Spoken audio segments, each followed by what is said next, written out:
क्या आप निराश करेंगे ऐसे भक्तों को? ये सब हमारी अपनी ही संतानें हैं। क्या आप इन्हें पीड़ा में तड़पते हुए देख पाएंगे?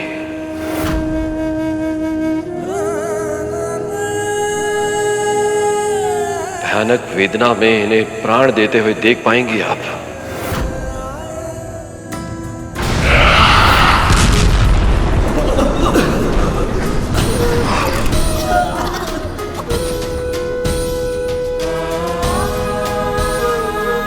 आप सही कह रहे हैं स्वामी। हम अपनी संतानों के साथ ऐसी त्रासदी नहीं होने दे सकते। क्षण भर के लिए तो मैं भूल ही गई कि मैं तो सदा सुहागन हूं। माथे पर बिंदी, मांग में सिंदूर, कान में कुंडल और गले में मंगलसूत्र है प्रभु। हाथ में सुहाग का चूड़ा, पांव में अलता, बिछिया, और जो सुहागन इन सारे अलंकारों से सुसज्जित होती है उसका सुहाग हमेशा अमर होता है। मैं प्रेम को बंधन नहीं बनने दूंगी स्वामी। मैं शक्ति हूं, आपकी शक्ति, और शक्ति ही रहूंगी। जाइए, सृष्टि की रक्षा कीजिए स्वामी। हमारी संतानों का कल्याण कीजिए स्वामी।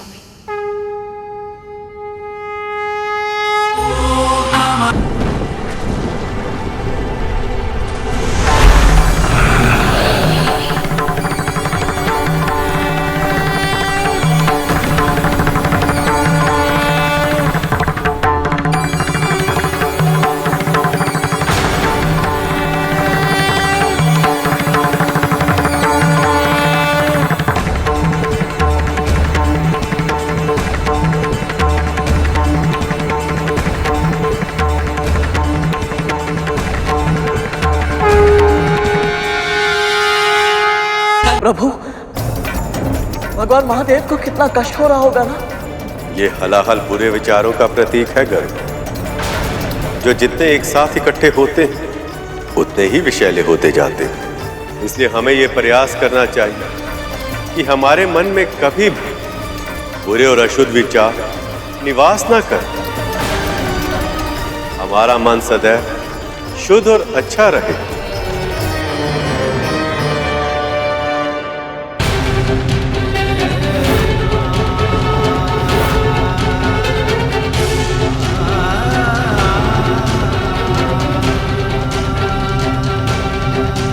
स्वामी के भीतर से ही पूरा ब्रह्मांड संचालित होता है। यदि विष उनके कंठ के नीचे गया तो भी विश्व का विनाश होगा। मुझे कुछ करना होगा।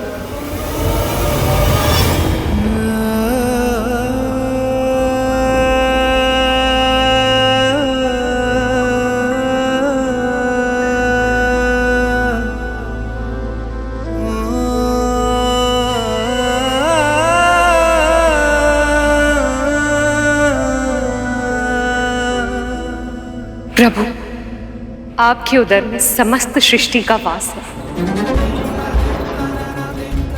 यदि ये हलाहल का विष आपके कंठ से उतरकर उधर तक चला गया तो आपके इस महाप्रयास के बाद भी इस सृष्टि का विनाश निश्चित है। इसीलिए आपको ये हलाहल का विष अपने कंठ में ही रोक कर रखना होगा।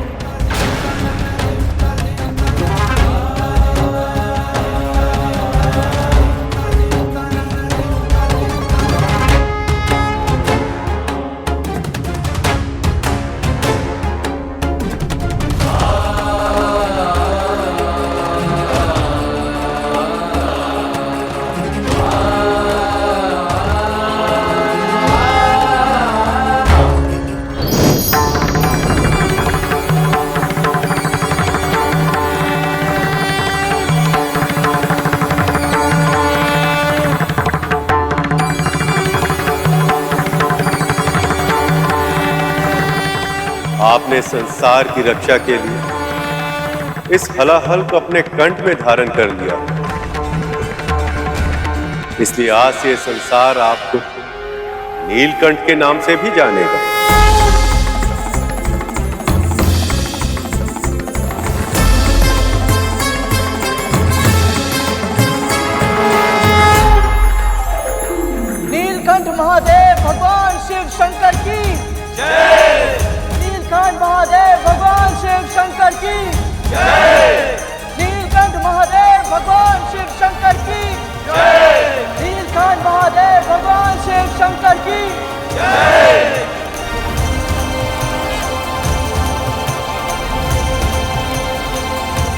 मेरा ये रूप आत्मनियंत्रण का प्रतीक है। विषैले विचार किसी के भी मस्तिष्क में आ सकते हैं, परंतु ये हम पे निर्भर करता है कि हम उनके विष को, उन विचारों की अशुद्धता को अपने भीतर कितनी गहराई तक समाने देते हैं, उसे अपने हृदय में, अपनी आत्मा में प्रवेश करने देते हैं या नहीं। अर्थात मेरे इस रूप की जो भी पूजा करेगा वह सदैव अपने नकारात्मक, तामसिक, अशुद्ध और विषैले विचारों को नियंत्रण में करके प्रसन्न, संतोषप्रद और शांतिपूर्ण जीवन जीने में सफल होगा। नीलकंठ महादेव भगवान शिव शंकर की जय। नीलकंठ महादेव भगवान शिव शंकर की जय। नीलकंठ महादेव भगवान शिव शंकर की जय।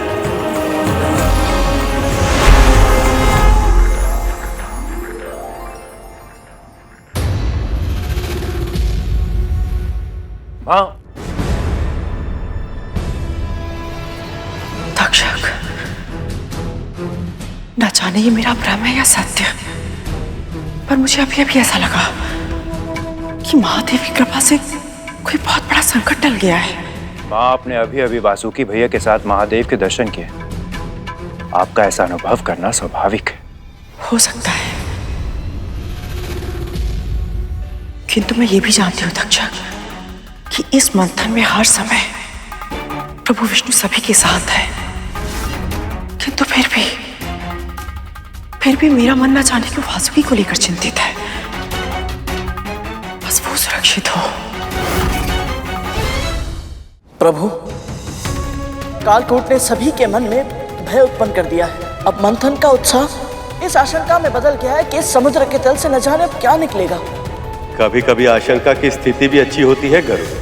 व्यक्ति को यह पता होता है कि उसका मन क्या चाहता है और मस्तिष्क ये जानता है कि उस इच्छा को प्राप्त करने के लिए कितनी कठिनाइयों का सामना करना पड़ेगा, और इसीलिए उस व्यक्ति के प्रयासों में और अधिक दृढ़ता आ जाती है। नारायण नारायण। देवगण, दानवगण, भयभीत होकर पीछे हटने से लक्ष्य की प्राप्ति नहीं होगी।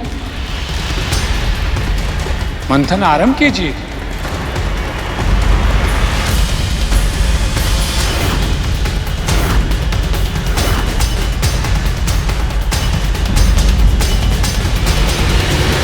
नारायण नारायण। प्रभु, आपने जो कहा वो कितनी शीघ्र सत्य सिद्ध हो गया। वो देखिए।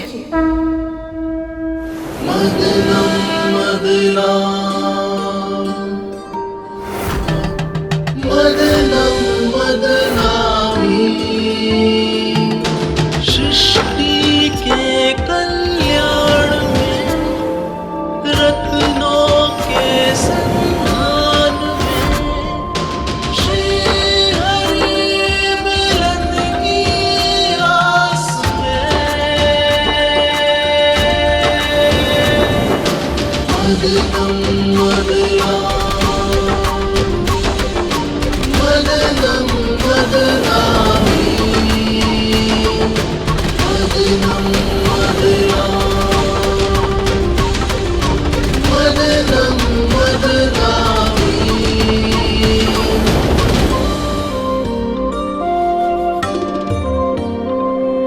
पहली बार देवों और दानवों का ध्यान कहीं और नहीं, मंथन पर केंद्रित है। हाँ प्रभु, अब ना तो देवता वासुकी के मुंह की ओर का सिरा थामने के कारण असुरों का उपहास कर रहे हैं, और ना ही असुर अपनी इस विवशता से क्रोधित हैं। दोनों ही पक्ष सब कुछ भुलाकर अपनी पूरी इच्छा शक्ति से क्षीर सागर को मथ रहे हैं। प्रभु, अब तो माता लक्ष्मी प्रकट होंगी ना? आशा तो मुझे भी यही है गरुड़, पर निश्चित रूप से मैं भी नहीं जानता।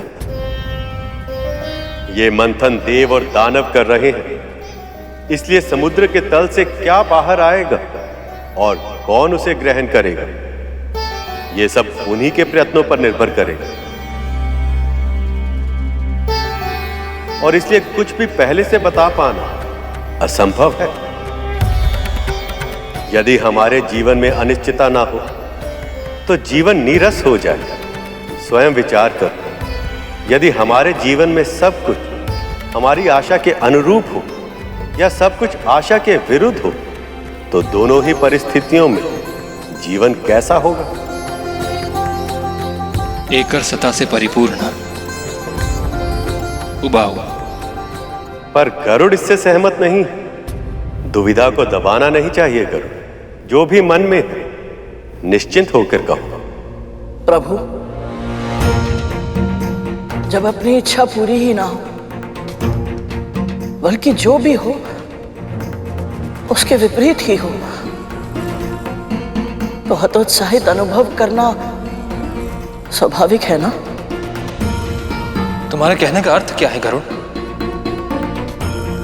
मेरी मां को देख लीजिए भैया, इतनी लंबी प्रतीक्षा करने के बाद उनके पहले पुत्र का जन्म हुआ भी तो अर्धविकसित अवस्था में। ये क्या किया आपने? ईर्ष्या के वश में अपने ही पुत्र को विकलांग बना दिया। उसके बाद उन्होंने मेरे पालन पोषण पर अपना सारा ध्यान केंद्रित करना चाहा, पर मेरे जन्म लेते ही मां दासी बन गई। उनके आशा के दीप की अंतिम लौ था मैं, परंतु मैं भी दास।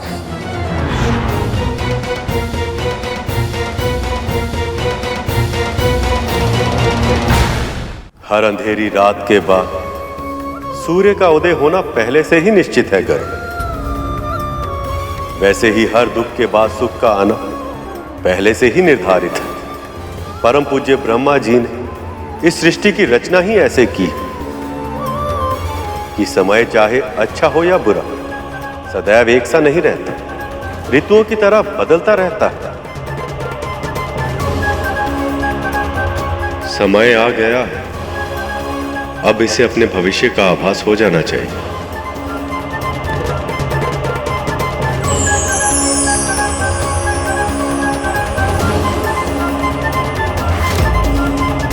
यदि तू मेरा ये कार्य करने के लिए तैयार है तो मैं तुझे और तेरी मां को दासत्व से मुक्त कर दूंगी।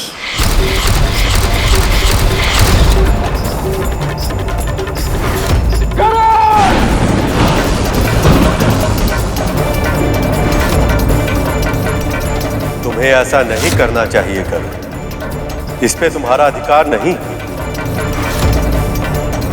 मेरा पुत्र और मैं, हम दोनों मुक्त हो गए, दासत्व से मुक्त हो गए हम दोनों।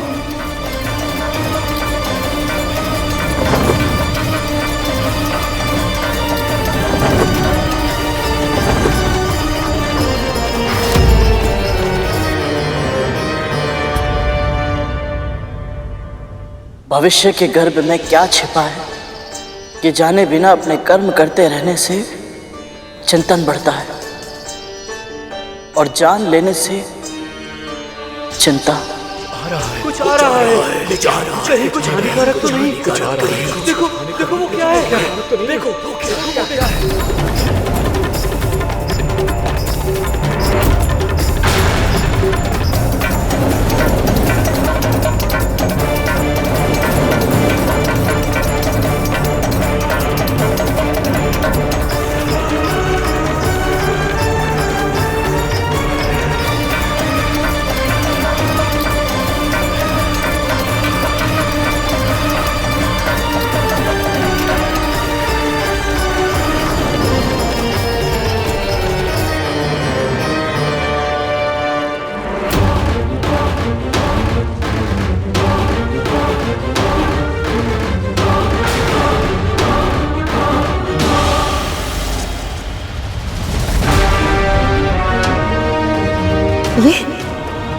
ये क्या हो रहा है?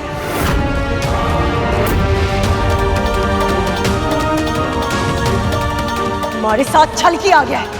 हमें कहा था कि श्री वापस आएगा, लेकिन यहाँ तो सब कुछ विपरीत हो रहा है। जो बच्ची कुछ समृद्धि थी वो भी जा रही है।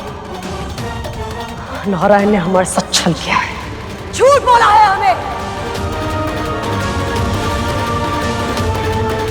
ये क्या कह रही हो दीदी? नारायण छल क्यों करेंगे भला?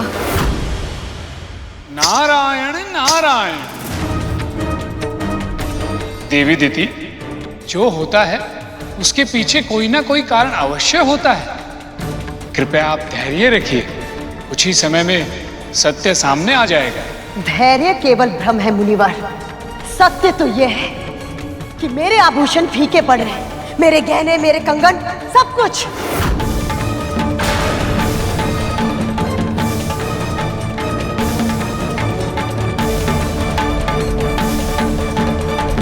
ये संकेत माता लक्ष्मी के आने के तो नहीं हो सकते प्रभु। तो फिर ये कौन आ रहा है प्रभु?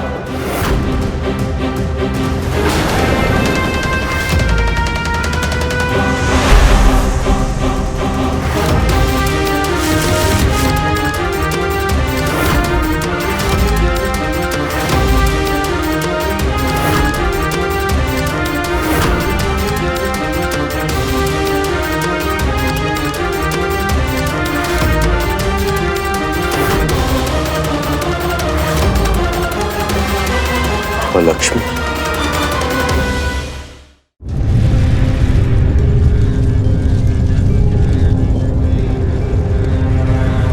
ये संकेत माता लक्ष्मी के आने के तो नहीं हो सकते प्रभु। तो फिर ये कौन आ रहा है प्रभु?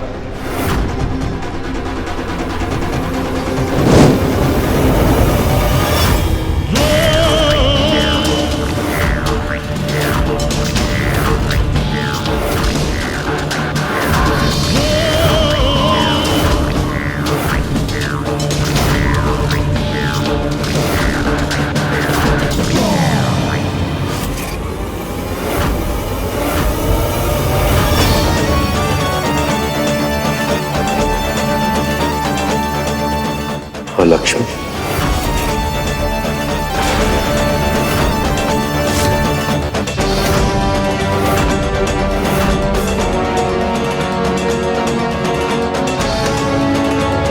अलक्ष्मी? अलक्ष्मी माँ लक्ष्मी की बड़ी बहन है, किंतु गुण और स्वभाव से दोनों ही बिल्कुल विपरीत हैं। यदि माँ लक्ष्मी सुख और समृद्धि की जननी है, तो महालक्ष्मी दुख और दरिद्रता का प्रतीक है।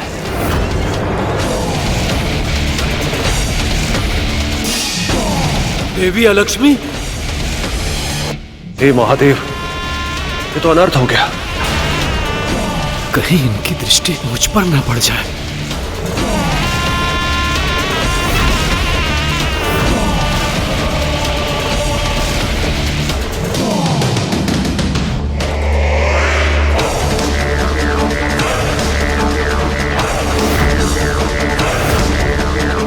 प्रभु, ये सभी अलक्ष्मी माँ से इतना भयभीत क्यों हो गए?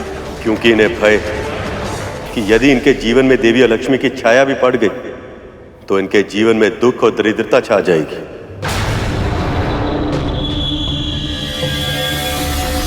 परंतु प्रभु, आपने अभी अभी समझाया कि सुख और दुख तो जीवन के भाग है। जब हम भगवान के दिए सुख को अपनाते हैं तो उनके दिए दुख को क्यों नहीं? माता अलक्ष्मी जैसी भी है, परंतु है तो मां स्वरूप ही। यदि अलक्ष्मी की दृष्टि हम पर पड़ी तो हम पर विघ्न पहाड़ टूट पड़ेंगे।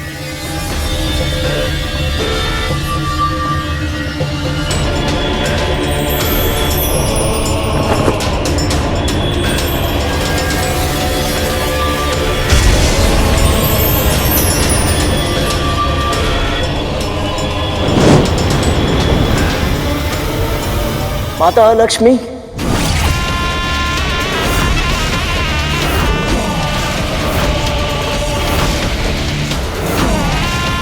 मेरा प्रणाम स्वीकार करें।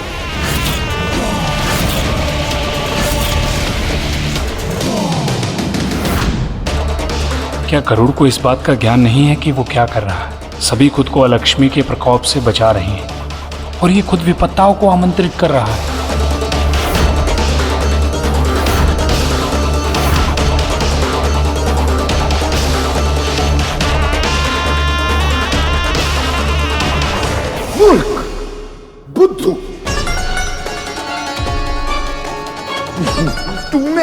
अपने पुत्र को केवल संस्कार दिए, बुद्धि नहीं दी है।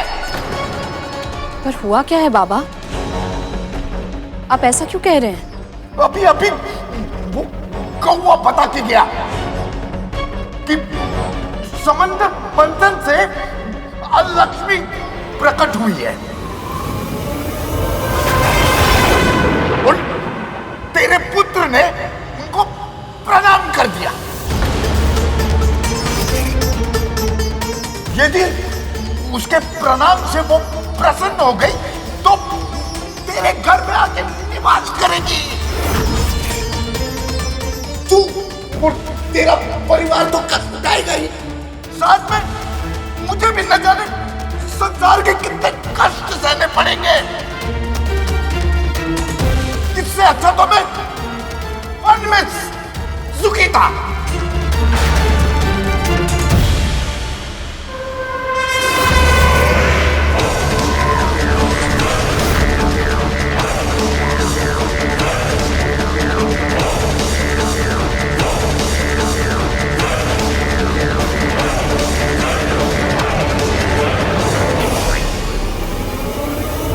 मूर्ख, कौन है तू जो मुझे प्रणाम कर रहा है?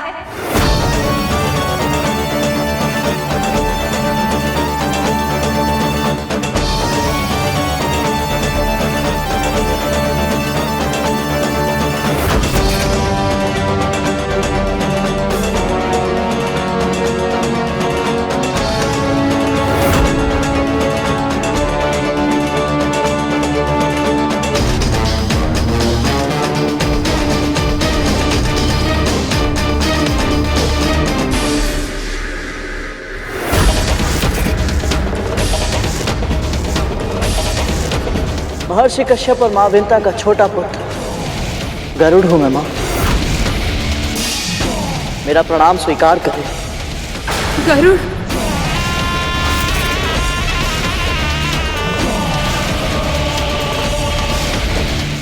मूर्ख है ये गरुड़, तुझे ज्ञात ही नहीं अभी तूने किस आपदा को निमंत्रण दिया है।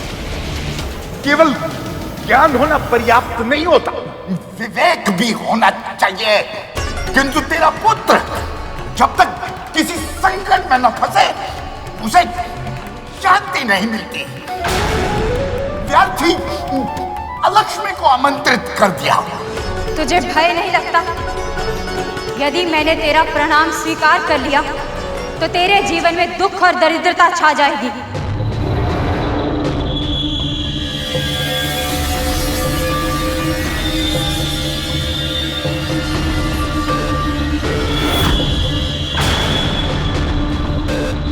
स्वयं को जीवन देने वाली मां को दासी बने देखने से बड़ा दुख और क्या हो सकता है।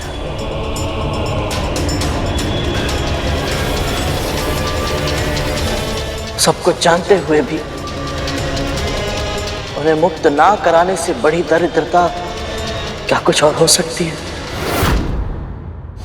बाबा, उसके मन में कोई कालिमा नहीं है। अपने पराये का भेद तो उसने सीखा ही नहीं है, इसलिए तो वो माओ के बीच में अंतर नहीं कर पाता। लेकिन तुझे तो अंतर करना पड़ेगा ना। अब यदि उसके कारण लक्ष्मी तेरे यहाँ निवास करने आ गई तो वो महल देख रही है ना। उस महल की दुर्दशा तेरी इस कुटिया से भी अधिक हो जाएगी। जितने दुख तू अभी भुगत रही है ना, उससे कहीं अधिक दुख तेरी बहन और उसके पुत्रों को भोगना पड़ेगा। और ये दुख वहीं नहीं रुकेगा, तेरा पता पूछते हुए यहाँ तक आ जाएगा। तुम सब तो कष्ट भोगोगे ही। तुम सबके साथ आज में गुण की तरफ मैं भी जाऊंगा।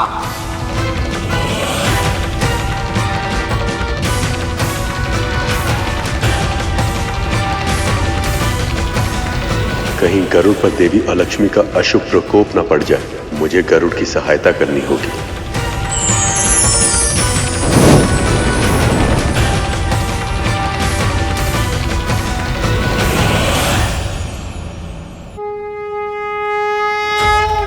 लक्ष्मी का प्रणाम स्वीकार हो नारायण। आपके मंथन के कारण मैं समुद्र से बाहर तो आ गई, पर देवों और दानवों में से कोई भी मेरे निकट तक नहीं आना चाहता। मैं कहाँ जाऊं नारायण?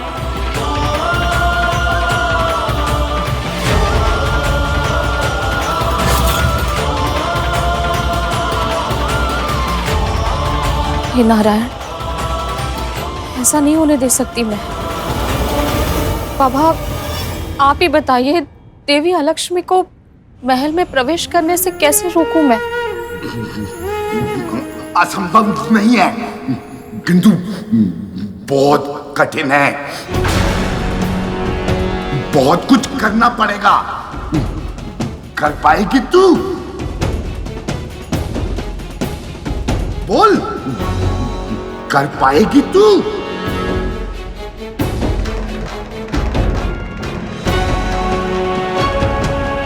जहां जहां देवी लक्ष्मी का जाना असंभव हो, वो सभी स्थान आपके लिए ही हैं। जहां अशुद्धता हो, अशोच हो, अन्न का अनादर हो, जूठन हो, वहां आप सहर्ष निवास कर सकती हैं।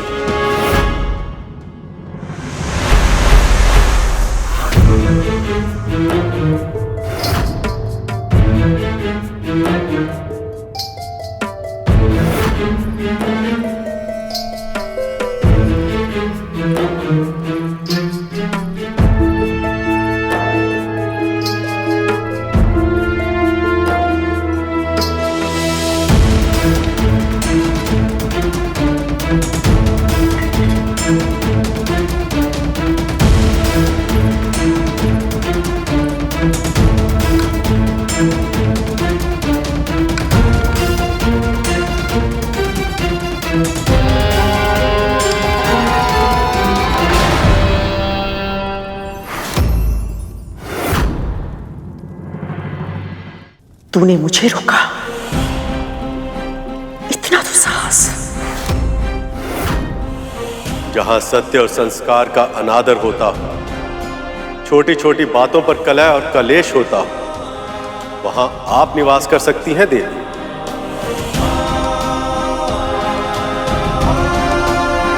इसे झूठा मत कीजिए महारानी, इससे घर में अलक्ष्मी आ जाएंगी। बुद्धि भ्रष्ट हो गई तेरी। क्या बोले जा रही है? समुद्र मंथन से देवी अलक्ष्मी प्रकट हुई है और अब वो अपने रहने के लिए स्थान खोज रही हैं।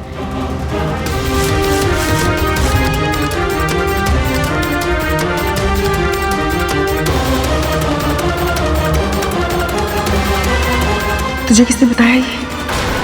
वो बाबा है ना, उन्हें कौवे ने बताया। क्या कह रही है तू? कौन सा कौवा और क्या बताया उसने? वो सब अभी समझाने का समय नहीं है महारानी। सबसे पहले हमें इस पूरे महल को ठीक से स्वच्छ करना होगा। कहीं भी कोई भी ऐसी वस्तु नहीं होनी चाहिए जो दरिद्रता को आकर्षित करे। कितनी अंधविश्वासी हो गई है तू।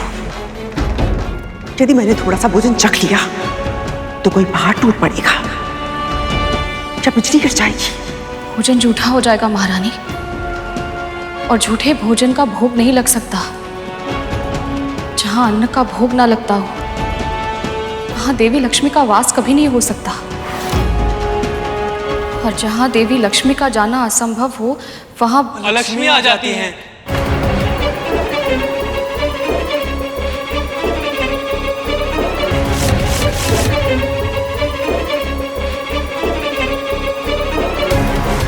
जहां अस्वच्छता इतनी हो कि घर में मकड़ी के जाले लग गए, जहां धूल होती हो, वहां आप निवास कर सकती हैं देवी।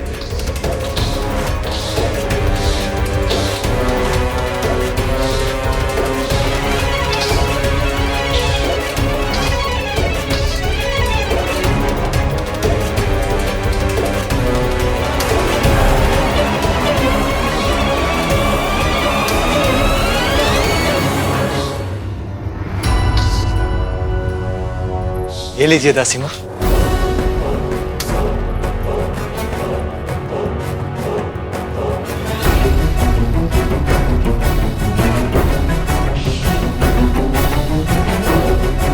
तुम दोनों इसकी सहायता क्यों कर रहे हो? सहायता? वो माँ, वो एक बार पहले भी हमारे कारण आपको बहुत अधिक कष्ट पहुंचा चुके हैं ना। हमारे ही कारण आपको जीवित पुत्रिका का व्रत रखना पड़ा था। और हम भूल कर भी ऐसी भूल नहीं करेंगे जिससे आपको कष्ट हो माँ। और ये हम इनके लिए थोड़ी कर रहे हैं, आपके लिए कर रहे हैं ना माँ।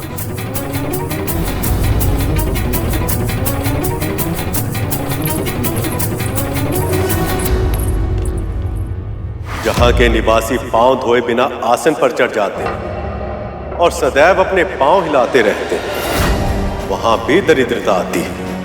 वहां आप निवास कर सकती हैं देवी। मेरे विष का उस बुढ़े पर कोई प्रभाव क्यों नहीं पड़ा? क्या कारण हो सकता है इसका? ऐसे पांव हिलाने से भी दरिद्रता आती है।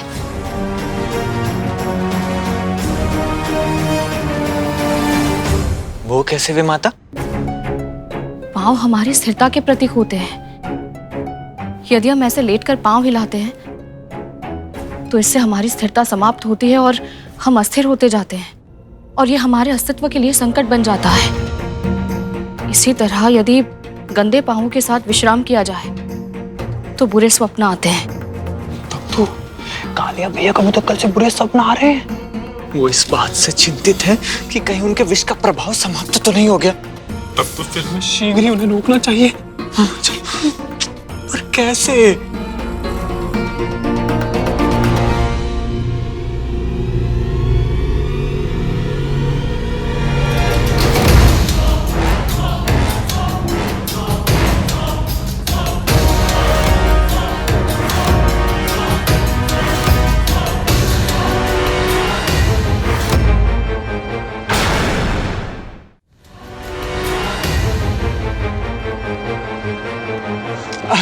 आपने उस मुर्गे को पकड़ने में इतना श्रम किया, थक गए होंगे ना? इसलिए सोचा मैं आपके पाँव दबा दूं, आपको अच्छा लगेगा।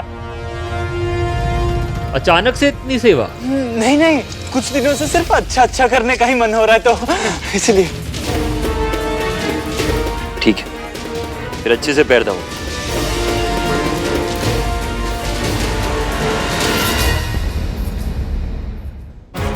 सभी अपने घर को तो स्वच्छ रखते हैं, पर अपनी गंदगी, अपने कूड़े को निकालकर बाहर रख देते हैं।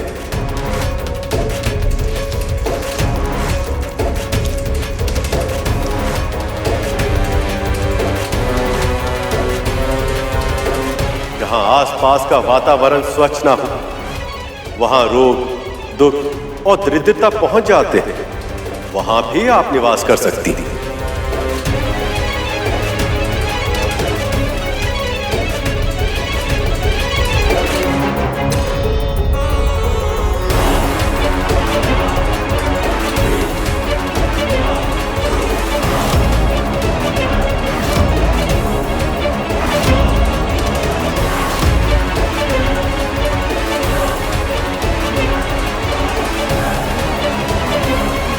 ये महल तो स्वच्छ है, यहाँ सुंदर रंगोली भी बन रही है, सुगंध और शुद्धता भी है। यहाँ के वातावरण में एक शुभ ऊर्जा का वास है। मैं यहाँ नहीं रह सकती।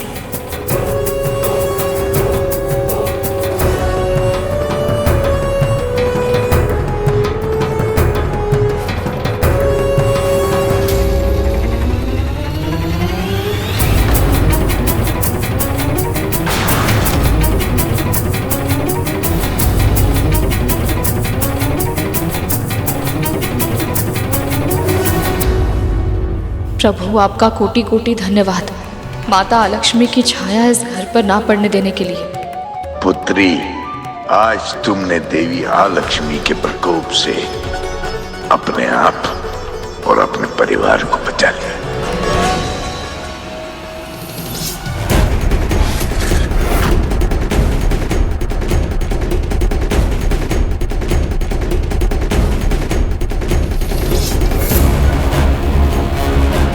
तुझे क्या हुआ? कुछ नहीं माँ, बस यही सोच रहा था कि आपको लेके सभी के मन में कितना भ्रम है। किसी ने आपको कभी समझने का प्रयास ही नहीं किया। आपका स्वभाव तनिक कठोर अवश्य है, परंतु आप हम सभी को प्रेम भी करती हैं। आप अपनी संतानों को और अधिक उत्तम बनने के लिए, अच्छा बनने के लिए प्रेरित करती हैं और इस तरह आप उनके जीवन में सुख और प्रसन्नता भर देती हैं। बहुत प्रशंसा कर रहा है, परंतु मैं अच्छी तरह से जानती हूँ कि उनकी दृष्टि में मैं क्या हूँ। ये सब क्या सोचते हैं मेरे बारे में? ऐसा नहीं है माँ। अच्छा, तू समुद्र के भीतर आया था ना, लक्ष्मी से भी मिला था। अब तू ही बता, वो अधिक सुंदर है या मैं?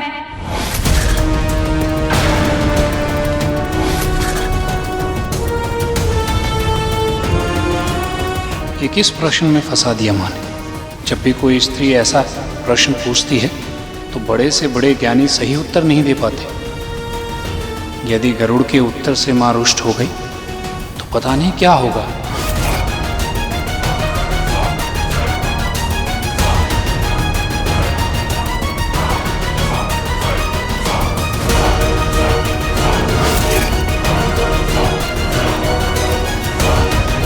माँ, माता लक्ष्मी आते हुए अच्छी लगती है और आप जाते हुए।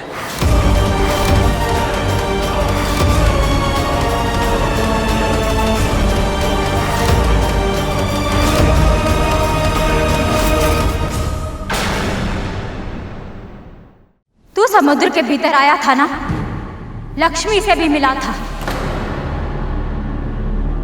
तब तू ही बता, वो अधिक सुंदर है या मैं?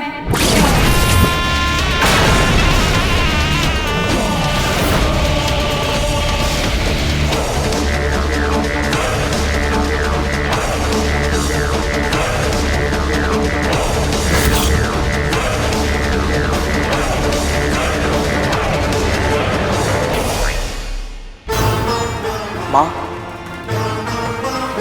माता लक्ष्मी आते हुए अच्छी लगती है और आप जाते हुए।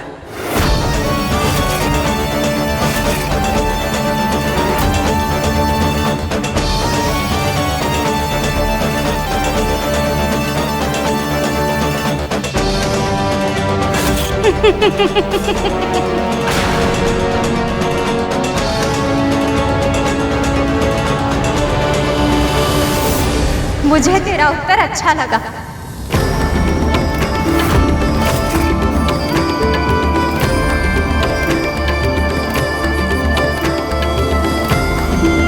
तेरा दुख और दरिद्रता शीघ्र ही दूर हो।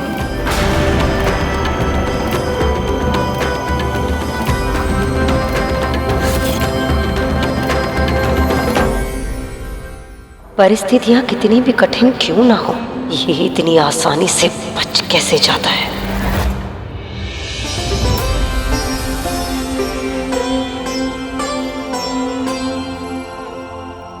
आपका बहुत बहुत धन्यवाद बाबा। आज आपने मेरी और मेरे परिवार की रक्षा कर ली। बड़ी विचित्र प्राणी है तू। अब तुम लक्ष्मी चली गई, अब क्यों अश्रु बहा रही है? हाँ बाबा, पर ये सब आपके बिना संभव नहीं हो पाता। आप भले ही कितने ही कठोर बन जाएं, कितने ही कटु वचन कह लें, सत्य तो ये है, आज आपने मुझे और मेरे परिवार को बचा लिया। मैं आपकी आभारी हूँ बाबा। तुम कहना क्या चाहती है? जानते हैं बाबा, पहले जब जब मेरा पुत्र मुझसे दूर जाता था, मुझे सदैव विचित्र सा भय लगा रहता था। आशंका की छांव में बीतता था मेरा जीवन। उसके बिना एक क्षण भी मेरे मन को शांति नहीं मिलती थी। पर इस बार आपके यहाँ होने से मुझे वैसा अकेलापन अनुभव नहीं हो रहा। ऐसा लग रहा है जैसे मेरा कोई अपना मेरे साथ है। बस अपना बोलकर संबंधी बनाने की आवश्यकता नहीं है। मुझे रिश्ते नाते मुंह पसंद नहीं है, तभी तो मैं अकेला मन में वास करता हूं। अब क्या बातों से ही मेरा पेट भरेगी? क्या भूख लगी है? कुछ खाने को ला। अभी लाई बाबा।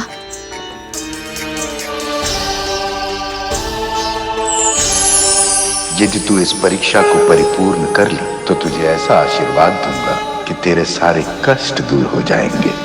प्रभु, निवास के लिए स्थान मुझे कहीं ना कहीं मिल ही जाएगा, पर हर स्त्री की तरह मेरा भी एक स्वप्न है कि मुझे भी कोई जीवन साथी मिले,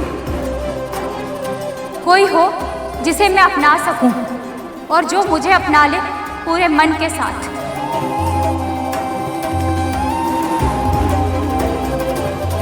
अवश्य देवी, सबकी तरह आपको भी अपना इच्छित वर पाने का अधिकार है।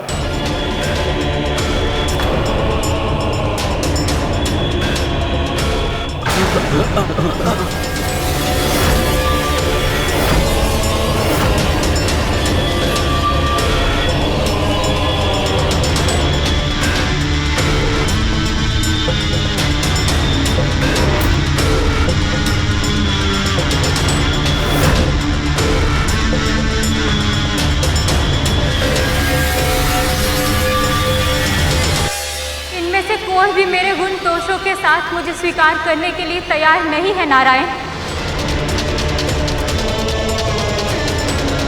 इसलिए मैं आपका आवाहन करती हूँ कि आप मुझे स्वीकार करेंगे, आप मुझे स्वीकार करेंगे, मुझे स्वीकार करेंगे।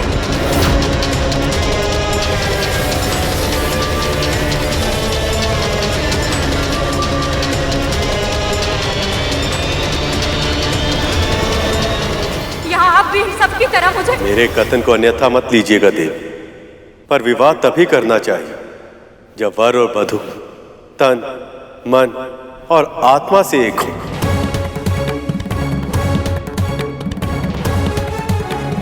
पर मैं तो देवी लक्ष्मी की प्रतीक्षा कर रहा हूं।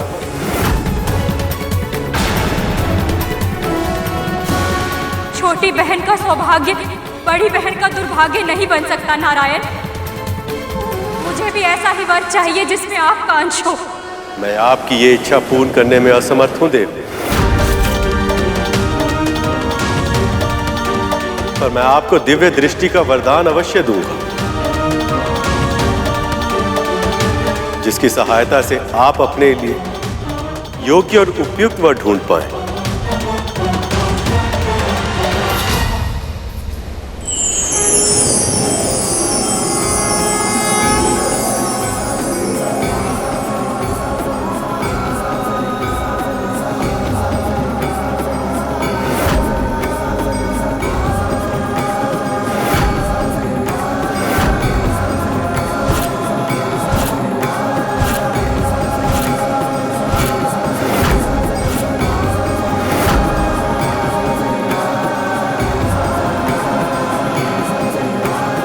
ये ऋषि उद्दालक है, मेरे परम भक्त। इनकी भक्ति इतनी अधिक हो गई कि भक्त और भगवान एक हो गए हैं।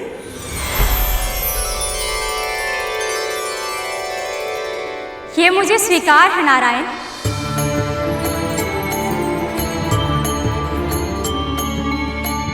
यदि ये चाहे तो मैं इनसे विवाह अवश्य करूंगी।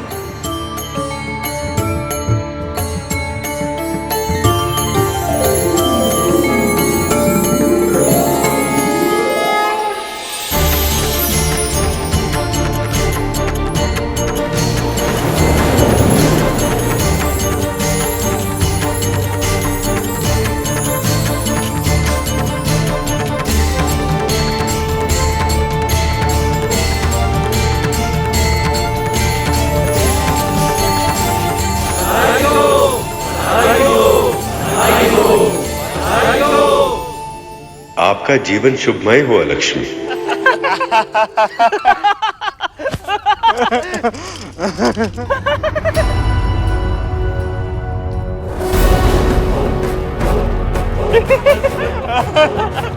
सर्पों के जन्म का एक ही उद्देश्य है, भय के रथ पर चढ़कर भय को अस्त्र बनाकर भय से सिंहासन जीतकर शासन करना।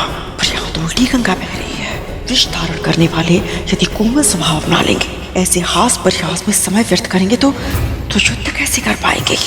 कैसे जीतेंगे अपने शत्रु से? कुछ अधिक ही बदलाव आ रहा है मेरे महल में। विंता मेरा हाथ रोकने का साहस जुटा रही है और मेरे पुत्र अपने विष की कड़वाहट खोकर खिलखिला रहे हैं। बहुत हो गया, अब इस बदलाव को बदलना होगा मुझे। फिर से मुझे मेरी व्यवस्था स्थापित करनी होगी।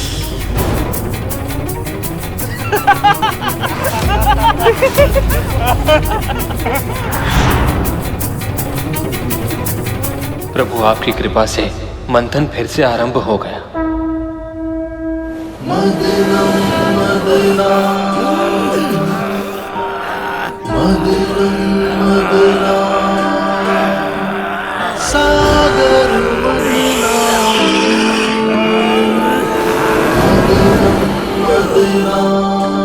कितना श्रम करना पड़ रहा है मेरे पुत्र को। वासुकी का भयानक विष तक सहन करना पड़ रहा है। पर यदि इस मंथन से उन्हें कोई लाभ नहीं हुआ तो?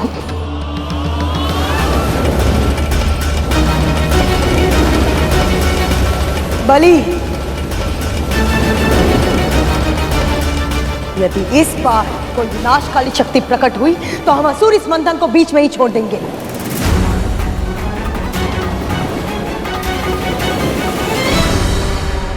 हलाहल और अलक्ष्मी से तो बच गए, लेकिन इसका अर्थ ये नहीं कि मैं और मेरे पुत्र अपने प्राण बार बार संकट में डालें।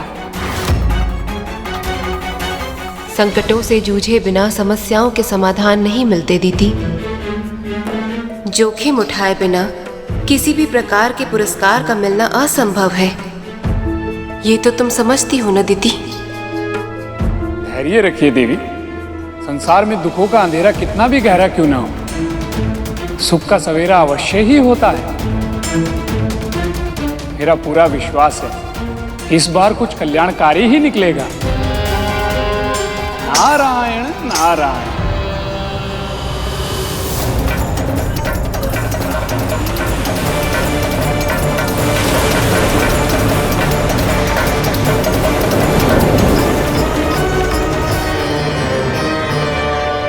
प्रभु,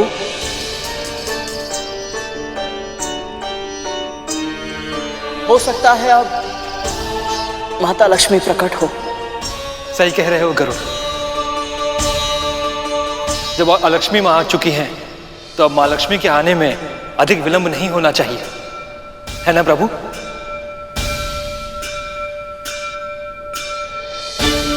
आपकी आंखें आपके मन का दर्पण है प्रभु। ये बता रही है कि अपनों के आने की प्रतीक्षा करना कितना कठिन होता है। मेरी माँ भी ऐसे ही मेरी प्रतीक्षा कर रही होंगी। एक बार माता लक्ष्मी आ जाए तो कुछ देर के लिए मैं अपनी माँ के दर्शन कराऊंगा। मेरे बिना वो न जाने कैसी होंगी। बस बड़ी माँ और उनके नाग पुत्र माँ को अधिक सता ना रहे हो। जब विंता का महाबलशाली पुत्र उसके साथ था तब भी उसने कभी इस तरह मेरा अनादर करने का, मेरी आज्ञा की अवहेलना करने का साहस नहीं किया, बल्कि अपने पुत्र को सदैव यही शिक्षा दी, मेरे हर अच्छे बुरे हर आदेश का सम्मान करने की शिक्षा।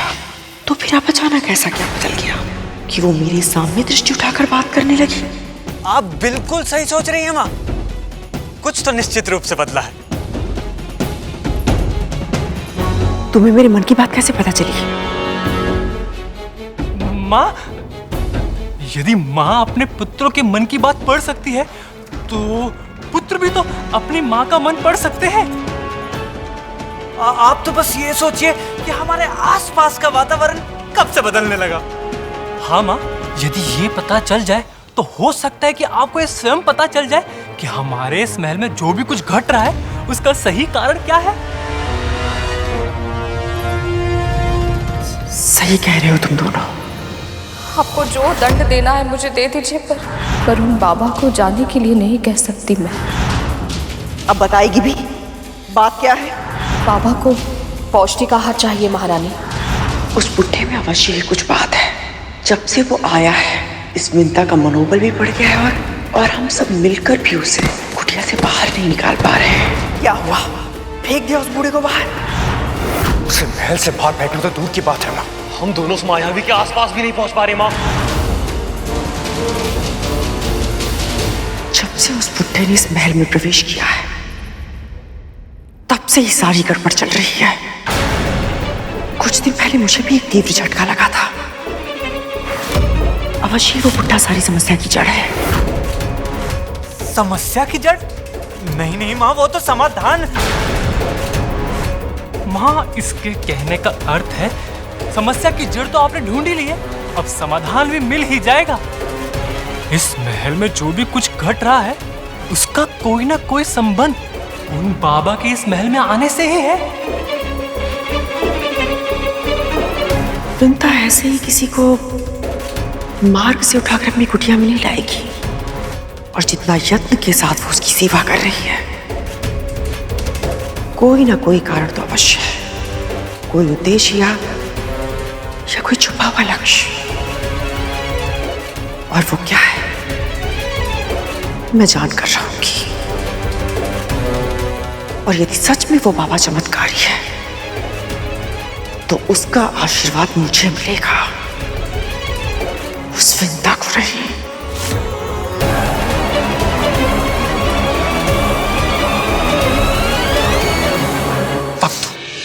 माँ कब बदलेंगी?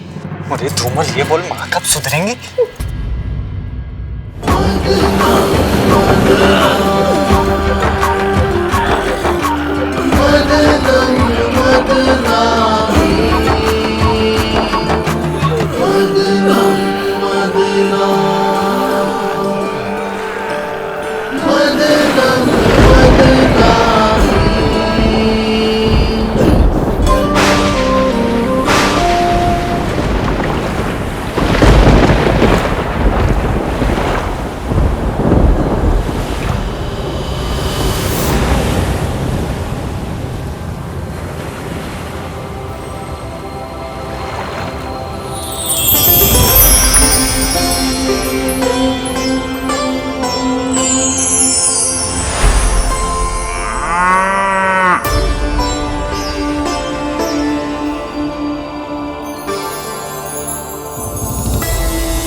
प्रणाम स्वीकार करें मां। प्रभु, ये गौ माता कौन है और इनमें इतना विशेष क्या है कि इनके प्रकट होते ही वातावरण में अभूतपूर्व शुद्धता और शांति व्याप्त हो गई। ये कामधेनु है, गायों में सर्वश्रेष्ठ, पराशक्ति, आदि शक्ति, परम चेतना। ये चिरायु है और जन्मी और सबसे महान है। उन मां ललिता ने संसार के कल्याण के लिए इस दिव्य कामधेनु गाय के रूप में अपना सर्वसुलभ चैतन्य रूप प्रकट किया है।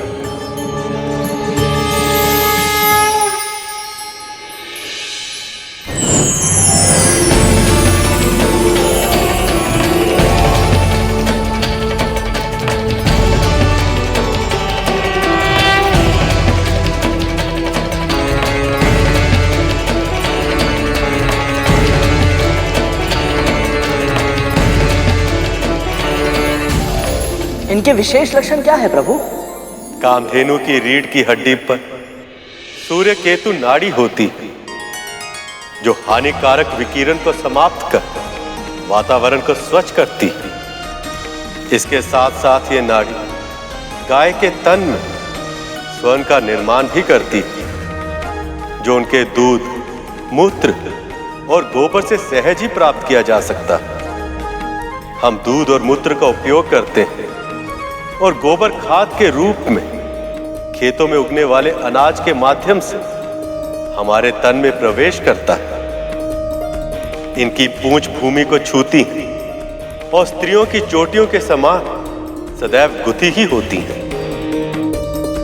हिंसा का संदेश देने वाले इनके ये सींग सदैव उल्टे ही होते हैं और इनकी आंखों से प्रतिपल प्रतिक्षण आंसू बहते ही रहते हैं, जो करुणा का प्रतीक होते हैं। कामधेनु की अस्थियों में पर्वत, और मज्जा में यज्ञ स्थित होते और इनके चारों थनों में 4 महासमुद्र होते।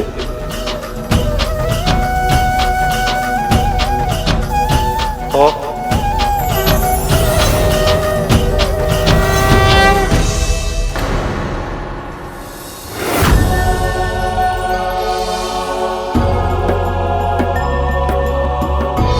प्रभु, प्रभु,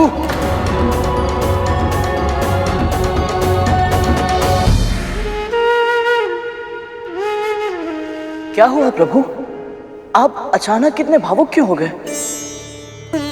नारायण भावुक इसीलिए हो गए क्योंकि कामधेनु के पिछले भाग में देवी लक्ष्मी का वास होता है।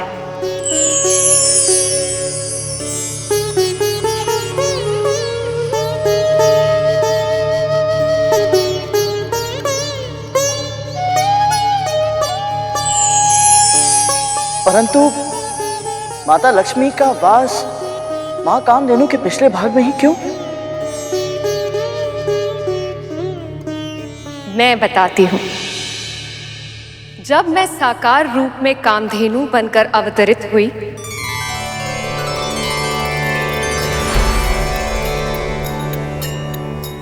तब सभी देवी देवता मुझ में स्थान ग्रहण करने आए।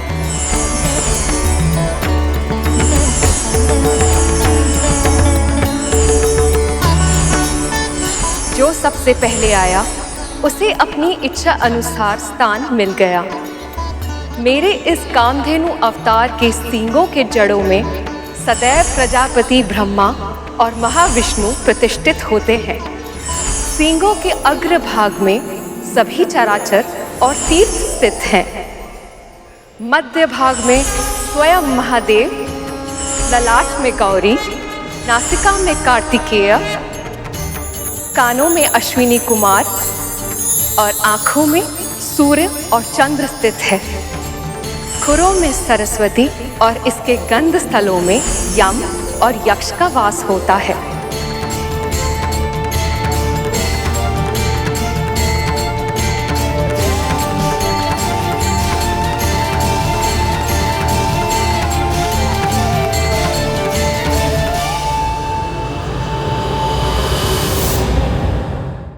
परंतु माता लक्ष्मी का वास मां कामधेनु के पिछले भाग में ही क्यों?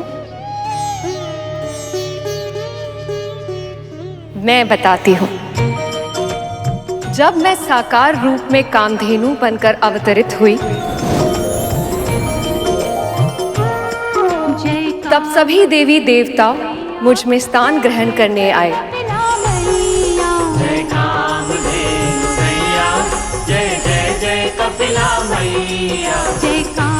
जो सबसे पहले आया उसे अपनी इच्छा अनुसार स्थान मिल गया। मेरे इस कामधेनु अवतार के सींगों के जड़ों में सदैव प्रजापति ब्रह्मा और महाविष्णु प्रतिष्ठित होते हैं। सींगों के अग्र भाग में सभी चराचर और तीर्थ स्थित हैं। मध्य भाग में स्वयं महादेव, ललाट में गौरी, नासिका में कार्तिकेय और आंखों में सूर्य और चंद्र स्थित है। खुरों में सरस्वती और इसके गंध स्थलों में यम और यक्ष का वास होता है।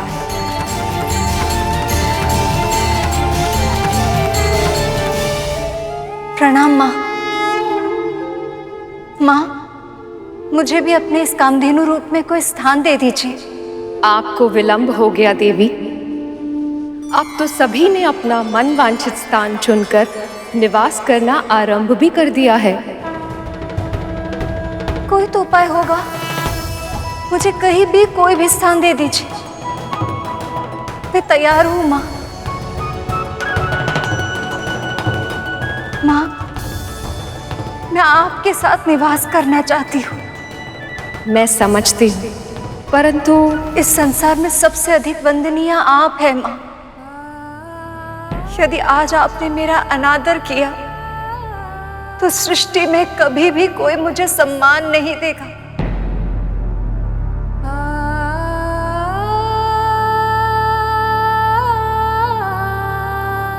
मेरी विनती स्वीकार करे माँ। मुझे स्वीकार है देवी। आज से आप मेरे पृष्ठभाग में निवास करेंगी। मेरे मूत्र और गोबर को भी शुभ माना जाता है और अब आपके निवास के कारण ये मनुष्यों के लिए और भी अधिक हितकारी होगा।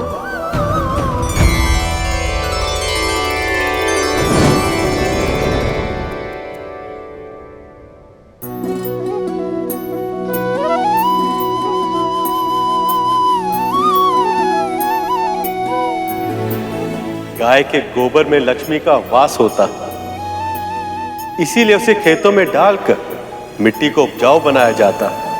घर की दीवारों में उसका लेप लगाकर उन्हें स्वच्छ बनाया जाता है और चौके में चूल्हे में डालकर उसे शुद्ध किया जाता है।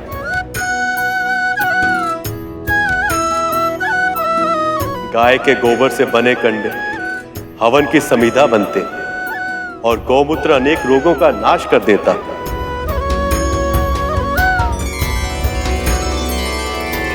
भविष्य में स्वयं मैं भी एक अवतार लूंगा जिसमें ना केवल मुझे गौ सेवा का पुण्य अर्जित होगा, बल्कि मैं माखन चोर भी कहलाऊंगा।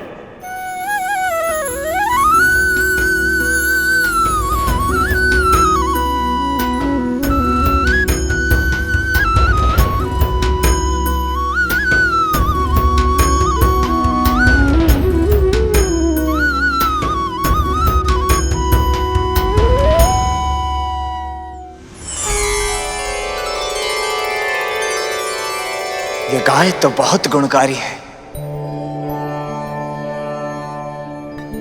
पर यह मिलेगी किसे? और किसे रहा, हम असुरों को ही मिलेगी। असुर सम्राट, विश्व विजेता,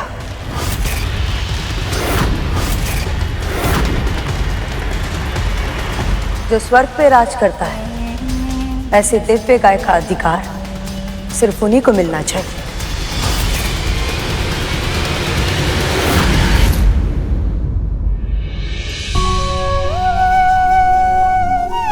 लीजिए।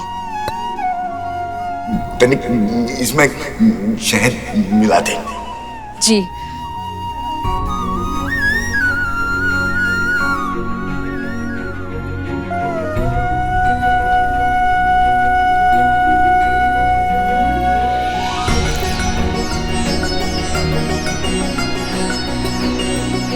लीजिए। अब तनिक इसमें पीसा हुआ मेवा मिला दे। जी।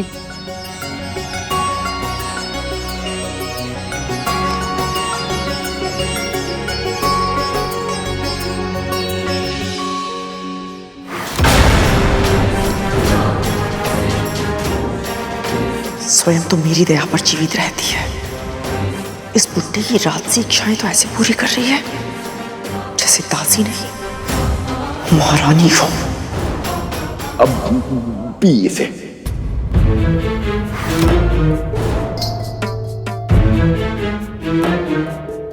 एक बार बोला तो सुनाई नहीं देता क्या? मैंने कहा पी इसे। बाबा, ये तो मैं आपके लिए बचपन में इसी तरह दूध पीना अच्छा लगता था ना तुझे?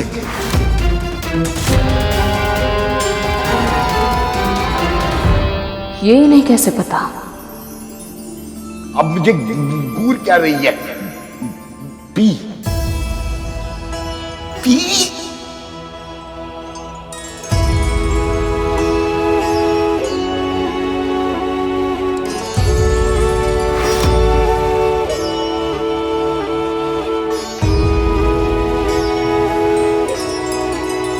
समझना संभव है कौन किसकी सेवा कर रहा है।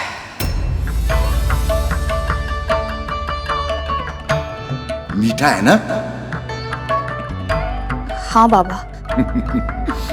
किंतु मुझे मीठा नहीं लगेगा। तू पूरे संसार की मिठास भी इसमें डाल देगी ना, तब भी मुझे मीठा नहीं लगेगा। मुझे तो केवल गौ माता कामधेनु का दूध ही मीठा लगता है। अमृत जैसा स्वाद होता है उसमें। ये बुड्ढा विंता से अमृत के बारे में चर्चा क्यों कर रहा है?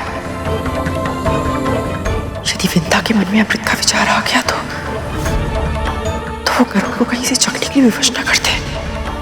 नहीं, ऐसा नहीं होने दूंगी। नहीं। बाबा, मैं केवल एक साधारण दासी हूँ। गौ माता कामधेनु जैसी दिव्य गाय का दूध मैं कहाँ से? तू ही कहती है ना कि ढूंढने से तेरे नारायण भी मिल जाते हैं,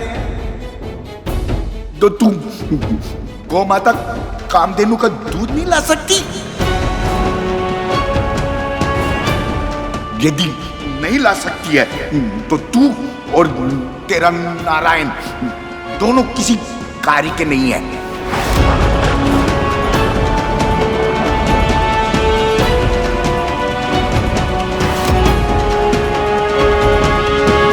अब दूध भी मुझे मिलेगा और इस बुड्ढे का आशीर्वाद भी। क्षमा कीजिए दिति मां, महाराज बलि यदि एक बार जीत गए हैं तो इसका अर्थ ये नहीं कि संसार की सभी संपदाएं उन्हें ही प्राप्त होंगी। समुद्र मंथन के रत्न उन्हें ही मिलेंगे जो उसके योग्य हो। युवराज, इस योग्यता का निर्णय किस आधार पर किया तुमने? निर्णय कोई भी हो महाराज, इन देवताओं का आधार केवल छल है। ये दिव्य गाय इन देवताओं को मैं किसी भी मूल्य पे नहीं लेने दूंगा।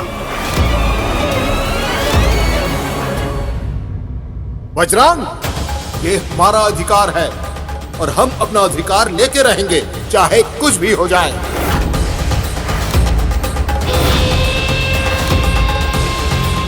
अगर कहीं फिर से इस मंथन में कुछ अवरोध आ गया तो? कामधेनु का दूध? हाँ, उस बुड्ढे के अनुसार कामधेनु का दूध अमृत के समान होता है और वो दूध मुझसे पहले उस विंता को मिल जाए, ऐसा मैं नहीं होने दूंगी, किसी मूल्य पर नहीं। इसलिए जाओ, कुछ भी क्यों ना करना पड़े, मेरे लिए गाय का दूध लेकर आओ। पर माँ, हमको तो ये भी नहीं पता वो गाय मिलेगी कहाँ। नहीं पता है तो पता करो। एक सहस्त्र पुत्रों का वरदान मैंने इसलिए नहीं मांगा था कि उनके होते हुए भी सारी समस्याओं का समाधान मुझे स्वयं करना पड़े। करुण को देखा है, वो कैसे मेरे लिए सूर्य पुष्प लेकर आया था। इसलिए तुम लोग जाओ और मेरे लिए गाय का दूध लेकर आओ। जाओ।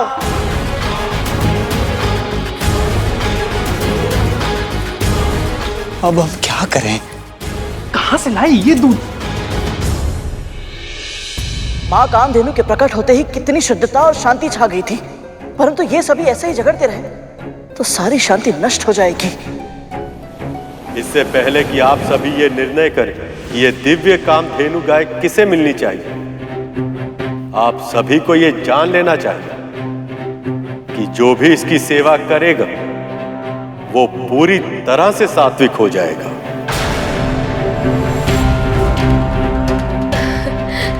ये तो अत्यंत शुभ बात है।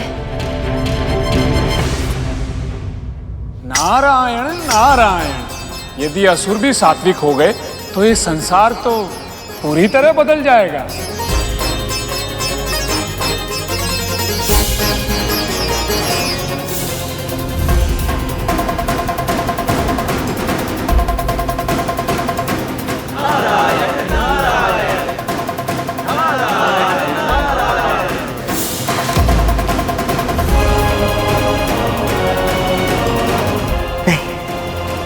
ऐसा नहीं होगा बलि, हम ये कामधेनु ग्रहण नहीं कर सकते।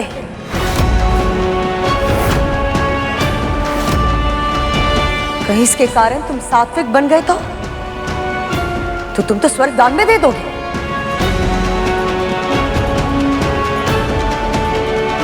प्रभु की युक्ति काम कर गई। अब गौ माता देवताओं को मिलेगी। नहीं, हमें किसी ऐसी वस्तु की प्रतीक्षा करनी चाहिए जो बल और शक्ति का पल्ला हमारे तरफ झुकाए रखने में हमारी सहायता करे।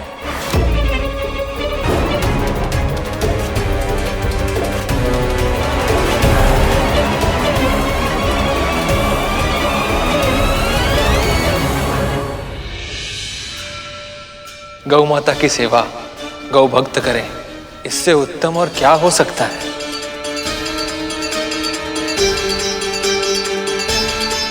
क्या हुआ गरुड़, तुम इस निर्णय से प्रसन्न नहीं हो?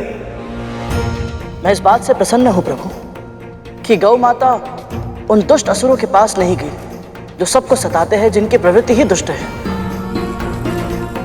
परंतु न जाने क्यों मेरे मन में संदेह हो रहा है प्रभु कि गौ माता इनके पास जाने के बाद प्रसन्न नहीं है। इतना जानते हो तुम गौ माता के मन को? ऐसा नहीं है प्रभु, मैं तो केवल इतना ही जानता हूं कि मां कामधेनु की आंखों में आंसू तो सदैव रहते हैं, परंतु आज इन आंसुओं में वो प्रसन्नता नहीं दिखाई दे रही जो तब दिखती है जब बहुत लंबे समय के बाद मैं अपनी मां से मिलने जाता हूं और वो अपनी आंखों में आंसू भरकर मुझे निहारती है।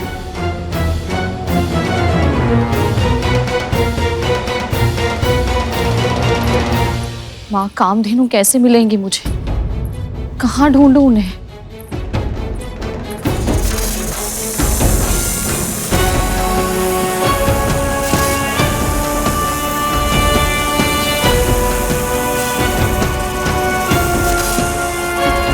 ये इतने सारे नाग एक साथ कहाँ जा रहे हैं?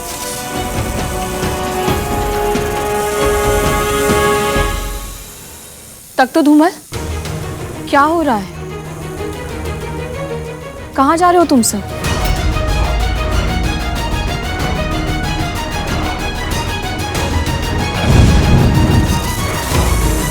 ये दोनों ऐसे लुप्त क्यों हो गए? हे नारायण, अब आप ही कोई मार्ग दिखाइए। बताइए मुझे, मैं माँ कामधेनु के दूध का प्रबंध कैसे करूं? ये केवल मेरी परीक्षा नहीं है, आपकी प्रतिष्ठा भी दांव पर है और मैं आपका अपमान होते हुए नहीं देख सकती। नारायण, सहायता कीजिए, मेरी सहायता कीजिए।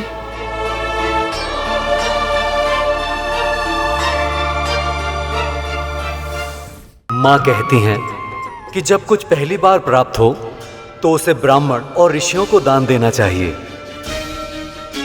इसलिए हम आपको दान देने आए हैं। आज्ञा दीजिए माँ। धन्यवाद माँ।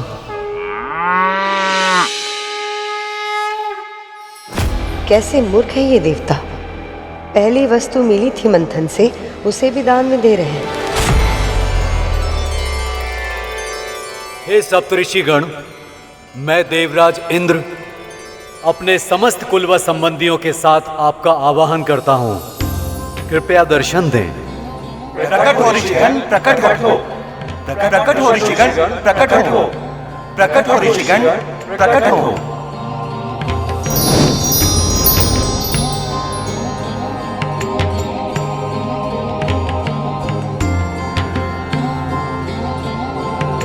कल्याण,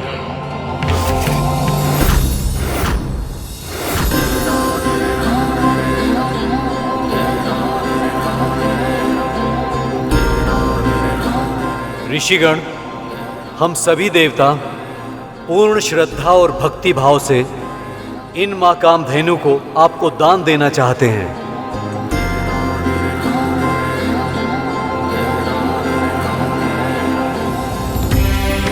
कृपया इन्हें स्वीकार कर हमें कृतार्थ करें। देवराज, प्रभु विष्णु की भक्ति और ऋषियों को दिया हुआ दान कभी व्यर्थ नहीं जाता। समुद्र मंथन के इस महान यज्ञ में आप सबको सफलता प्राप्त हो।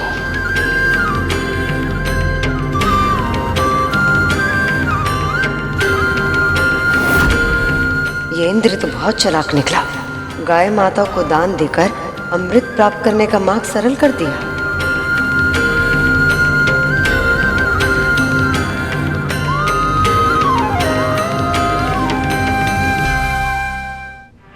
ये देवता भी विचित्र हैं। जब ये गाय इन्हें दान में ही देनी थी तो उसे प्राप्त करने के लिए हमसे इतना झगड़ा क्यों कर रहे थे? देवराज की बुद्धि की प्रशंसा तो करनी ही पड़ेगी। तुम कहना क्या चाहते हो?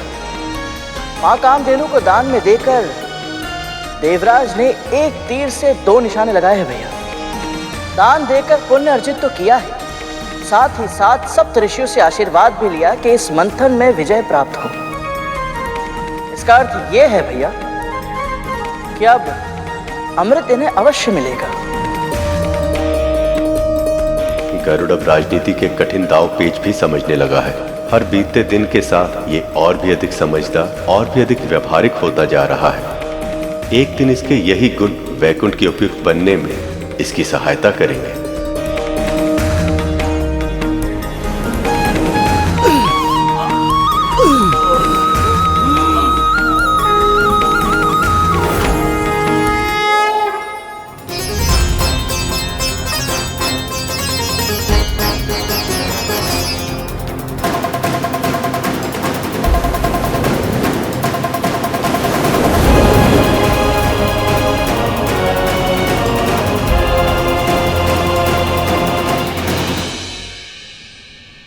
मां कामधेनु के प्रकट होने के बाद से इनका उत्साह बहुत ही अधिक बढ़ गया प्रभु। हाँ प्रभु, इन्हें देखकर ऐसा लग रहा है जैसे ये सब कुछ भूल चुके हैं कि अभी अभी इसी मंथन से हलाहल नाम का राक्षस भी निकला था और अलक्ष्मी मां भी।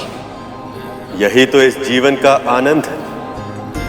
सुख आते ही मनुष्य का मन चंचल हो जाता है और फिर वो अपने सभी दुख भूल जाता है। और ये भी कि ये सुख भी उतना क्षणिक है जितना दुख था।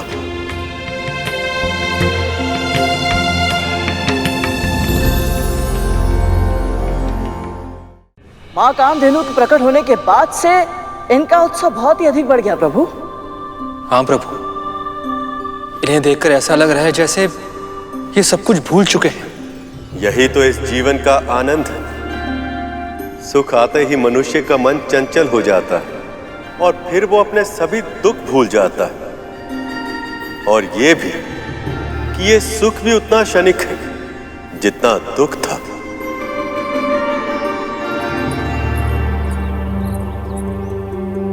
मुझे क्षमा कीजिए बाबा, मैं आपके लिए गौमाता कामधेनु का दूध लाना तो दूर, ये तक नहीं समझ पा रही हूँ उनकी खोज कहाँ से आरंभ करूं।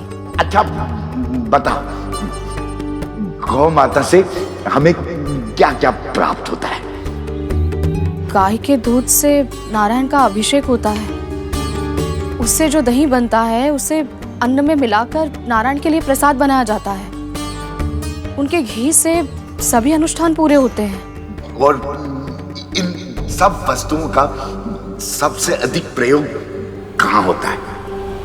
किसी ऋषि के आश्रम में। स्वामी, मेरे स्वामी महर्षि हैं।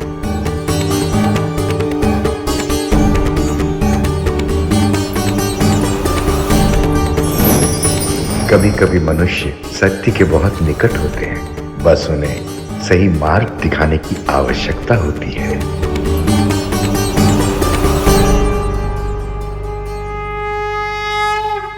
मैं दक्ष पुत्री विंता अपने स्वामी प्रजापति महर्षि कश्यप का आह्वान करती हूँ। कृपया दर्शन दें।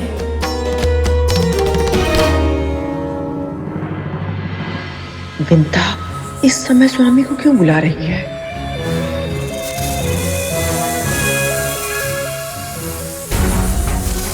दुबल, हमारे अन्य भाई तो रिक्त हाथ भी वापस चले आए। आज तक तो यदि गुरु दत्तात्रेय को दूध नहीं मिला तो वो तो क्रोधित होंगी।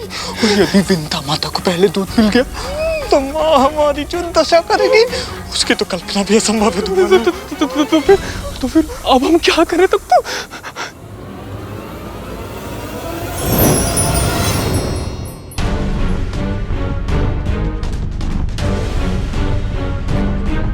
स्वामी,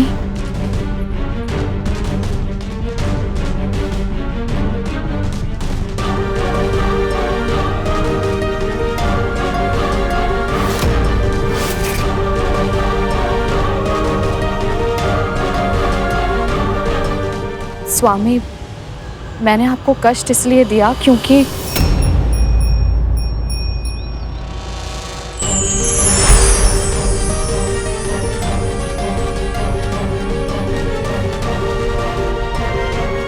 गौ माता कामधेनु।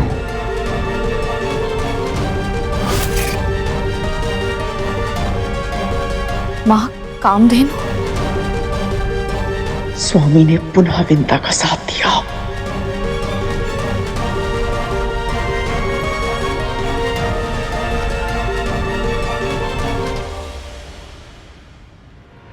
प्रणाम स्वीकार करें माँ।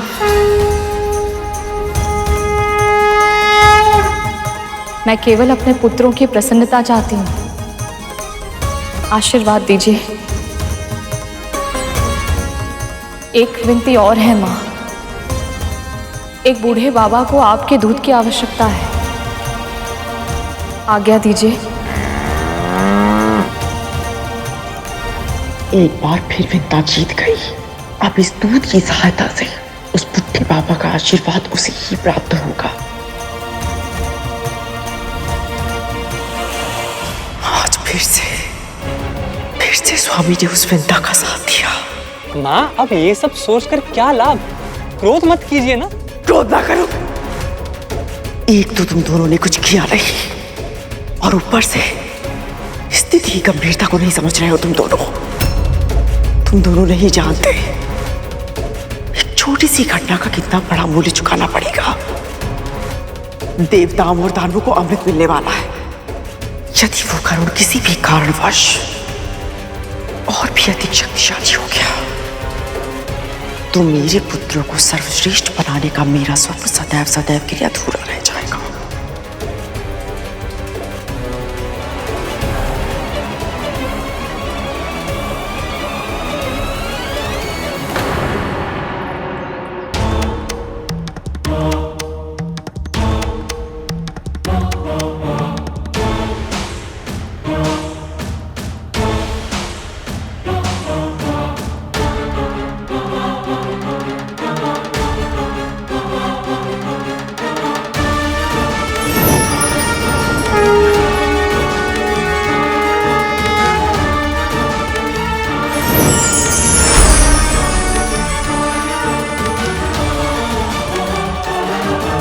राम गुरुदेव। कल्याण। प्रभु, इस प्रकार यहां आकर मेरे परिवार को आशीर्वाद देने के लिए आपका कोटि कोटि धन्यवाद। मुझे तो आना ही था। आप तो जानते ही हैं, अब समय आ गया है कि विंता और गरुड़ को उनकी परिस्थितियों से मुक्त कराया जाए ताकि गरुड़ अपनी नियति को पाने की दिशा में आगे बढ़ सके। मैं यहां रहकर विंता के धैर्य और उसकी श्रद्धा की परीक्षा ले रहा हूं। अब शीघ्र ही विंता को उसकी सेवा का और कद्रु को उसके कर्मों का फल मिलेगा।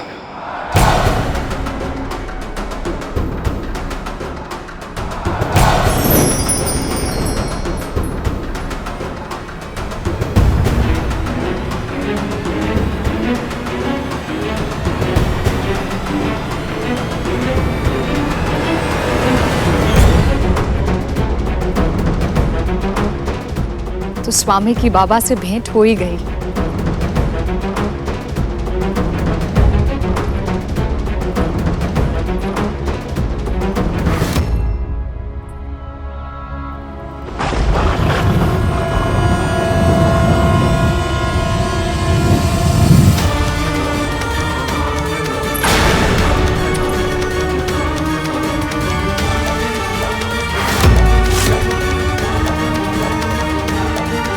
ये दिव्य प्रकाश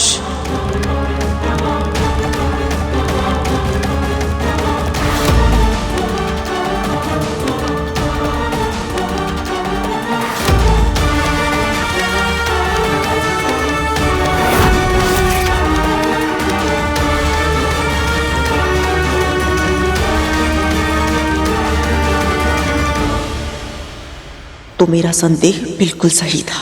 ये साधारण बुड्ढा नहीं है, अवश्य ही कोई दिव्यात्मा है। तभी तो हमारे स्वामी स्वयं से प्रणाम कर रहे हैं। पर कौन है ये?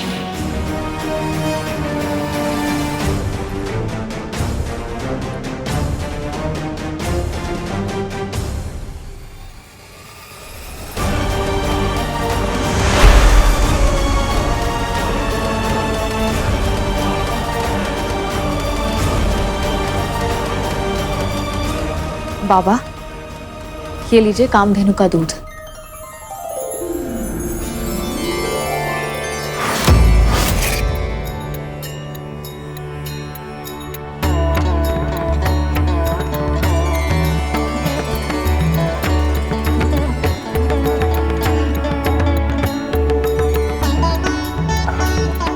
स्वादिष्ट। विंता, आपने बहुत अच्छा किया जो इन वृद्ध बाबा को यहां ले आई। हमें पूर्ण विश्वास है कि अगर आप पूरे मन के साथ इनकी सेवा करेंगी तो ये शीघ्र ही स्वस्थ हो जाएंगे।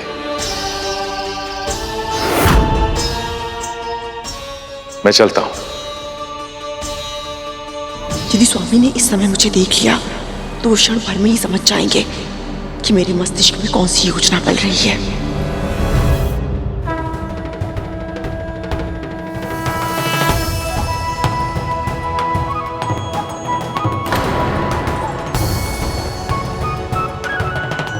यदि इन बाबा में कुछ विशेष है तो स्वामी ने कुछ कहा क्यों नहीं?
अद्भुत, अविश्वसनीय।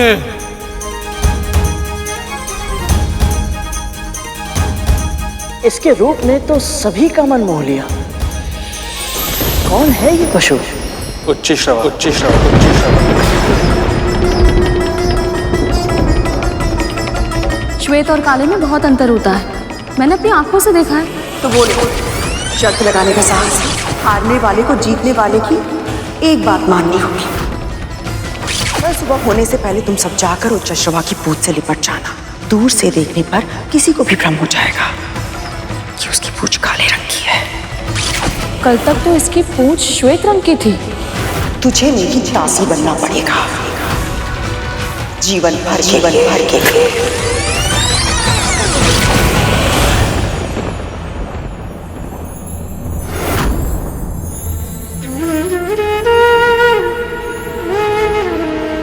तो यही वो अश्व है जिसके कारण मां को दासत्व स्वीकार करना पड़ा था। विंता,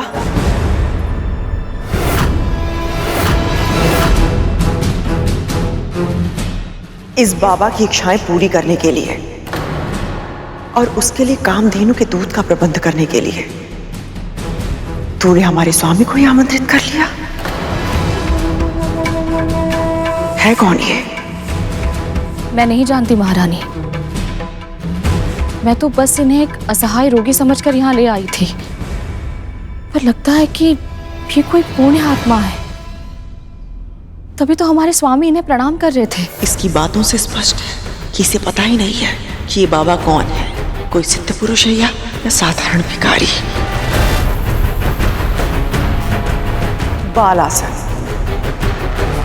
बालासन, बालासन तुझे प्रतिदिन करना होगा। मैं तो कहती हूं अभी कर, इसी समय। महारानी अभी? हाँ अभी। जी।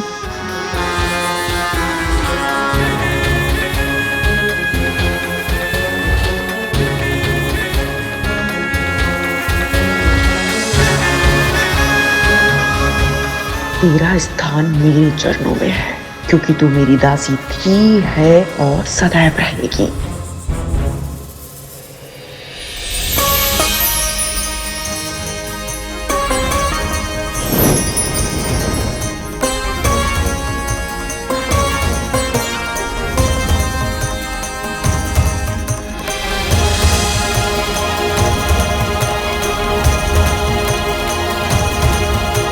कितना दिव्य है ये अश्व, बलिष्ठ काया, अतुल्य है ये अश्व। यदि इस पर किसी का अधिकार संभव है तो केवल हम असुरों का। दिव्य प्राणी केवल दिव्य देवताओं के पास ही होना चाहिए। तुम देवता दिव्य नहीं, भिक्षुक हो, भिक्षुक। संजीवनी विद्या की सहायता के बिना युद्ध जीत कर दिखाते, तब तुम्हें कहने का अधिकार होता।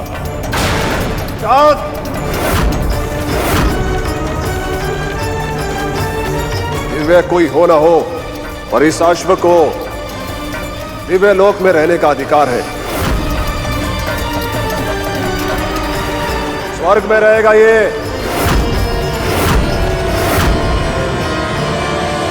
तुम्हें क्या लगता है गरुड़, किसे मिलना चाहिए ये घोड़ा?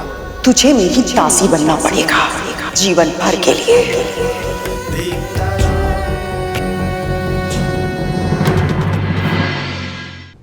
इसे क्या हुआ प्रभु? स्मृति दो धारी तलवार होती है शेष। कभी कभी ये मनुष्य में ऐसी भावना जगा देती है जिससे व्यक्ति अपनी नियति प्राप्त कर पाता है, तो कभी कभी ये व्यक्ति को बंदी बना लेती है। गरुड़ का मन उच्चश्रवा को देखकर ऐसी ही स्मृति में घिर गया और अस्थिर हो गया है।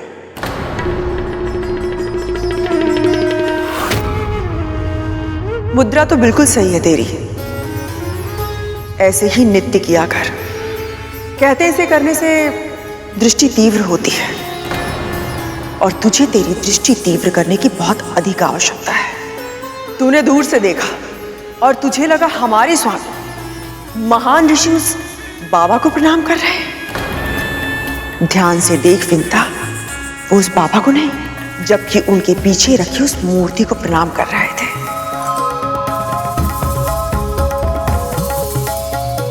क्या लगा था तुझे कि वो बाबा कोई सिद्धपूर्ण आत्मा है? तुझे पता है राविंता कि तू मेरी प्रिय दासी है, और मैं तुझे निराश होते हुए नहीं देख सकती, इसलिए सत्य तो बताना पड़ेगा।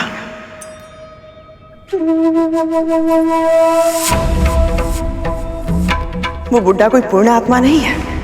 हाँ, थोड़ा सा अतरंगी अवश्य है। वो अपनी मांगे इस तरह तेरे सामने रखता है कि तू पूरी करने के लिए विवश हो जाती है। बहुत कर ली इच्छाएं पूरी तूने उसकी, किंतु अब उसकी सेवा मैं करूंगी, वो भी अपने ढंग से।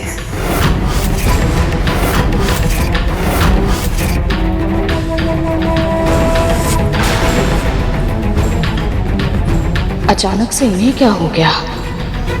एक ओर ये कह रही हैं कि ये कोई पुण्य आत्मा नहीं, फिर भी मुझे रोककर खुद उनकी सेवा करना चाहती है। पहले गाय आप सबको मिली थी देवराज, पर अब यश हमें मिलना चाहिए। मां कामधेनु हमारे पास नहीं है राहु। आप सबके सामने हमने उन्हें दान दे दिया है। ये तुम्हें पहले सोचना चाहिए था देवराज इंद्र।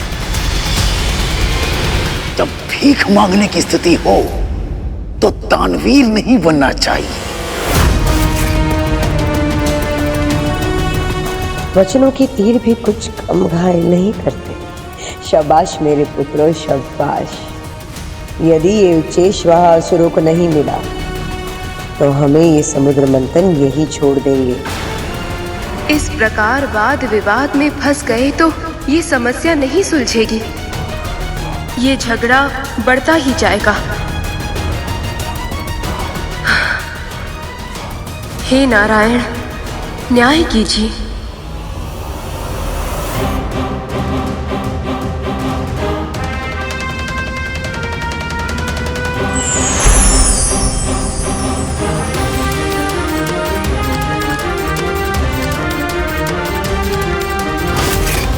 हमारे हित की बात आज तक इनके मन में आई है, जो आज इनके मुख पर आएगी। उच्च श्रवा उसे ही मिलना चाहिए जो उसे साध पाए। मेरा सुझाव ये कि देवता और दानव दोनों ही बारी बारी से प्रयास करें। चाहे तो इस बार ये चेष्टा असुरराज बलि पहले कर ले। अचानक से ये विष्णु असुरों के हित की चिंता क्यों करने लगे? कहीं मेरे पुत्रों के विरुद्ध कुछ षड्यंत्र तो नहीं रच रहे?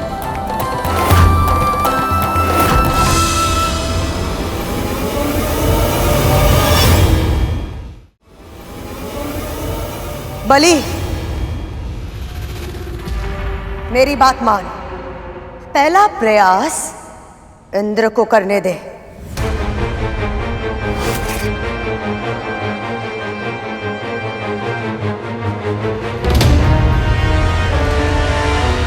जो आज्ञा मां।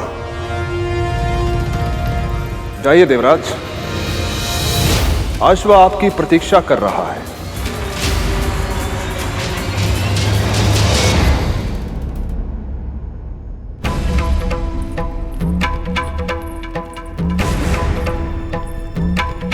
सब जाओ यहां से।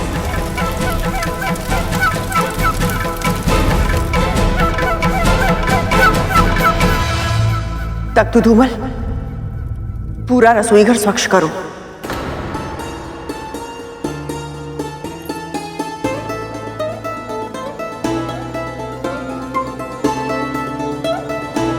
माँ आखिर करना क्या चाहती हैं और क्यों कर रही हैं ये सब?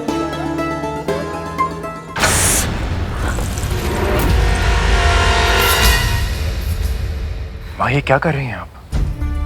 दासियों ने बताया कि आपने उन्हें बाहर जाने के लिए कहा।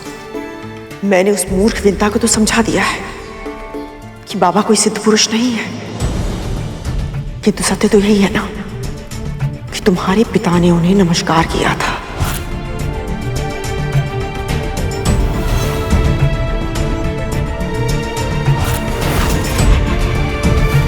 इसका तो एक ही अर्थ निकलता है कि वो कोई साधारण पुरुष भी नहीं है। मान लिया कि वो बुढ़ा कोई मायावी नहीं, सिद्ध पुरुष नहीं है, परंतु मां, आपको स्वयं ये सब कुछ करने की क्या आवश्यकता थी? आवश्यकता है तक्षक, आवश्यकता है। इतने दिनों तक उस विंता ने बाबा की सेवा करके न जाने कितना पुण्य अर्जित कर लिया होगा। अब मुझे उसकी सेवा करके विंता से अधिक पुण्य अर्जित करना होगा, ताकि सारा आशीर्वाद मुझे मिले, उस दासी को नहीं। यदि फिर भी आशीर्वाद नहीं मिला तो? आशीर्वाद में नहीं मिला तो कोई हानि नहीं होगी, किंतु आप उस विंता को और अधिक आशीर्वाद लेने नहीं दोगी।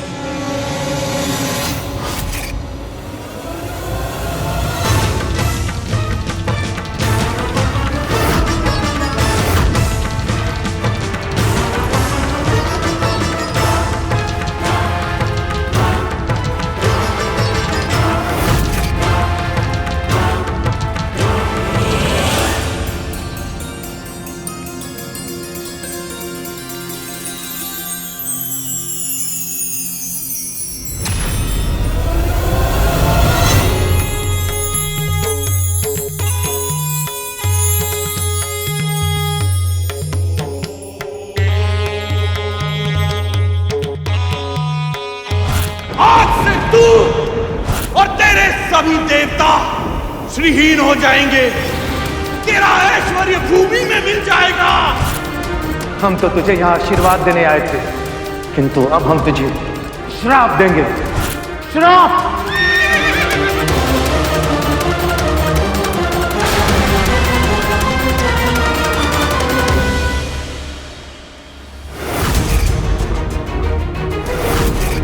ये अश्व तो इंद्र से दूर जा रहा है और वो कुछ नहीं कर रहा है।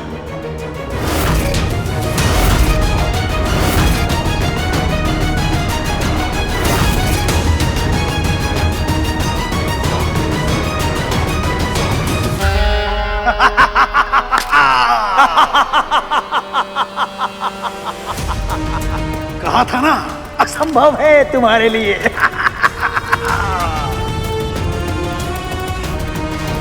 उच्चश्रवा चंचल मन का प्रतीक। देवराज का मन उसे देखकर अतीत में भटक गया और इसीलिए वह उसे पकड़ नहीं पाया। समय की तरह जो एक बार छूट जाता है वो फिर पकड़ में कहां आता है। इस अश्व को केवल वही साध सकता है जिसे ना अतीत का दुख हो और ना ही भविष्य की परवाह, जो केवल वर्तमान में रहता हो। प्रभु, यदि ऐसा है तो क्या असुर इसे साध पाएंगे? कि तिथि माँ तो सदैव ही भविष्य की चिंता में व्याकुल रहती है। यही तो देखना है गरुड़।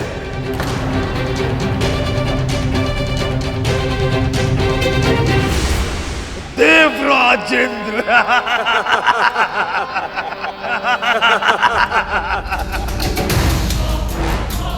बलि, असफल होकर मत लौटना पुत्र, वरना ये देवता उपहास उड़ाएंगे। हाँ महाराज, अपनी श्रेष्ठता और शक्ति बनाए रखने के लिए हमें इस अश्व की आवश्यकता है।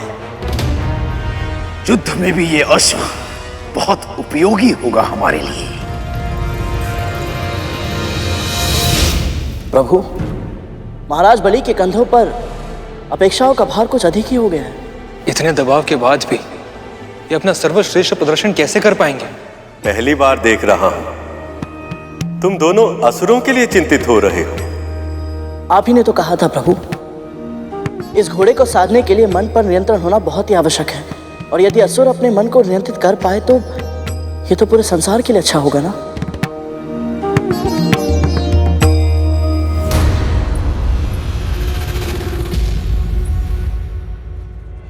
महारानी, आप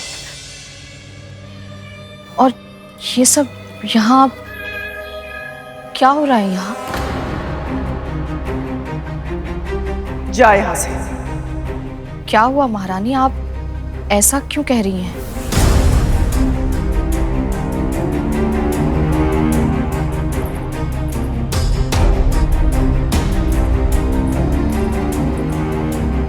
झोली फैला अपनी।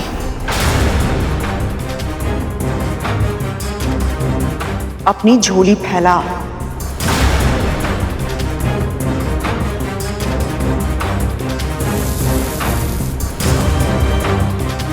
ये कद्दू के बीज है, कहते हैं इन्हें खाने से स्मरण शक्ति तीव्र होती है। समझाया था ना कि अब तू बाबा का कोई भी कार्य नहीं करेगी। इतनी शीघ्र भूल गई तू?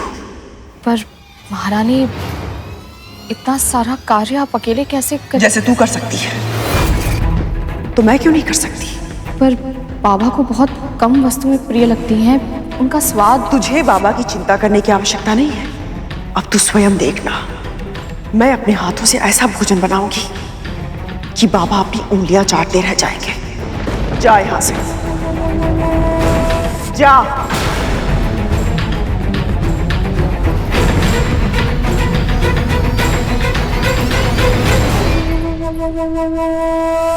दासी माँ,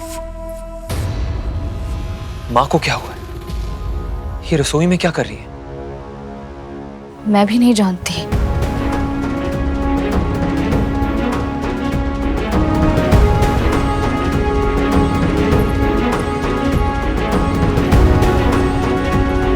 कुछ तो गड़बड़ जरूर है, मुझे पता करना होगा।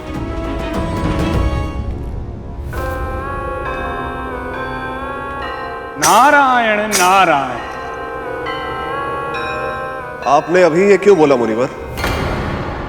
मेरे मन में तो ये जाप सदैव चलता रहता है असुरराज।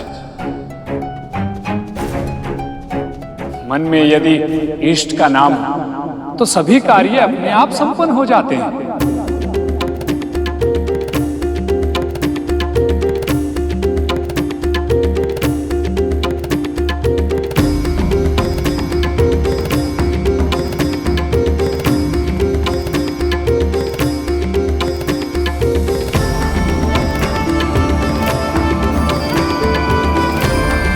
ओम नमः शिवाय, ओम नमः शिवाय,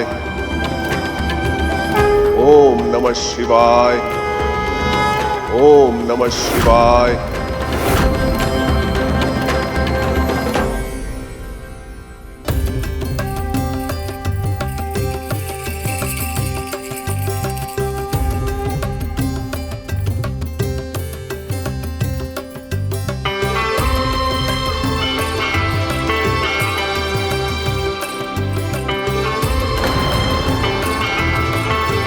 अत्यंत सुंदर महाराज बलि, अत्यंत सुंदर।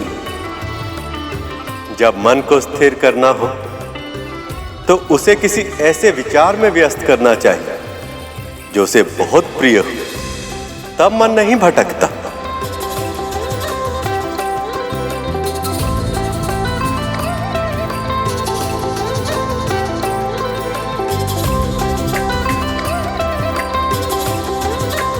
स्वर्गाधिपति महाराज बलि की जय, स्वर्गाधिपति महाराज बलि की जय, स्वर्गाधिपति महाराज बलि की जय।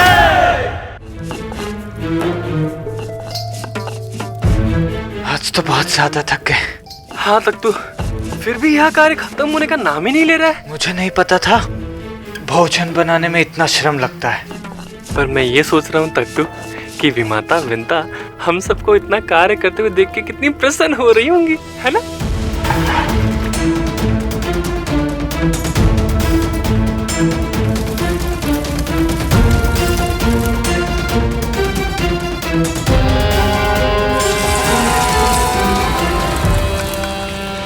मेरे होते हुए दीदी और उनके पुत्रों को इतना श्रम करना पड़ रहा है।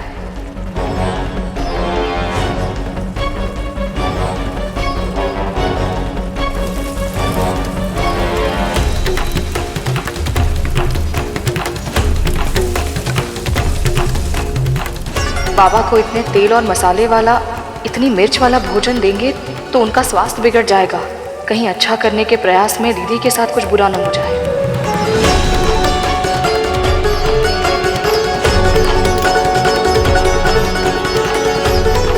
महारानी ये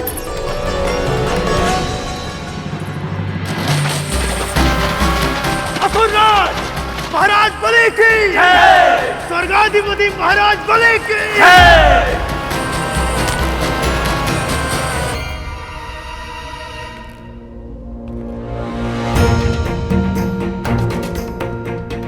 गरुड़ और उसकी मां के प्रति मुझसे अपराध तो हुआ है, अब मैं असुरों के अधीन रहूं, यही मेरा दंड होगा। क्या हुआ गरुड़? तुम्हारी आंखों में आंसू क्यों? पता नहीं भैया, मुझे आभास ही नहीं हुआ कि कब इस बात की पीड़ा मेरे मन में बैठ गई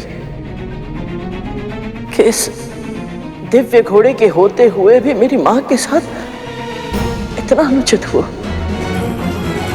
जैसे तुम्हें यह पता नहीं चल पाया था कि कब नाग तुम्हारी पीठ से गिर गए, वैसे ही इसे भी यह पता नहीं चल पाया कि कब नाग इसकी पूंछ से लिपट गए और कब ये तुम्हारी विमाता कद्रू के षड्यंत्र का माध्यम बन गए। अनजाने में ही सही, लेकिन गरुड़ और उसकी मां के विरुद्ध षड्यंत्र में भागीदार तो मैं भी बन गया हूं और इसका अपराध बोध है मुझे। इसलिए मैं वचन देता हूं कि भविष्य में कभी भी गरुड़ को मेरी आवश्यकता पड़ी तो मैं इसका पक्ष लेने अवश्य आऊंगा।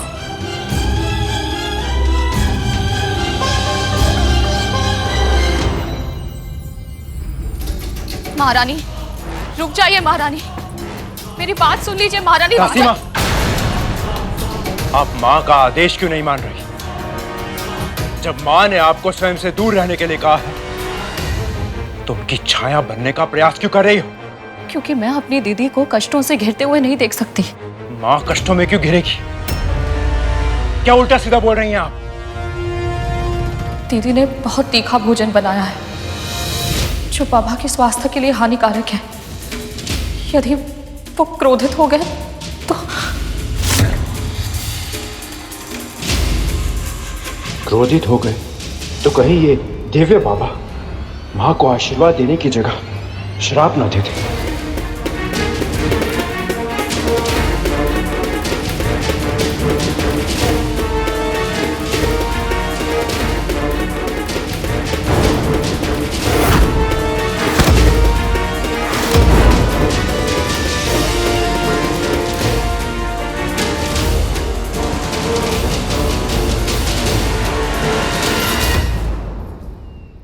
मैं जानता हूं तू मेरी सेवा क्यों करना चाहती है, पर मैं तुझे तेरे उद्देश्य में कभी सफल नहीं होने दूंगा।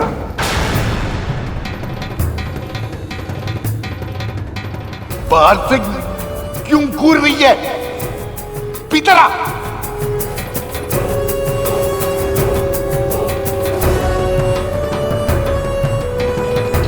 कौन है तू? मैं महर्षि कश्यप की पत्नी कद्रू और इस महल की महारानी। इस नाते आप मेरे भी अतिथि हुए। आज से मैं आपकी सेवा करूंगी। सेवा करेगी? कर सेवा, किंतु पहले मेरे हाथ धुलवा।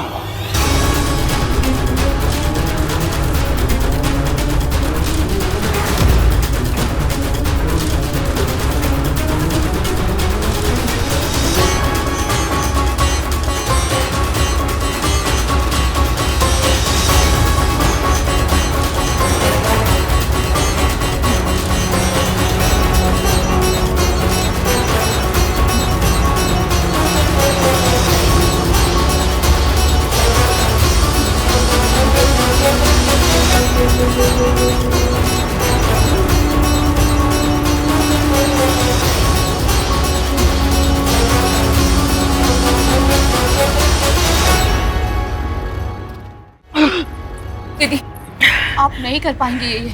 मैं हूं ना, आप मुझे करने दीजिए ये सब। रहने दे।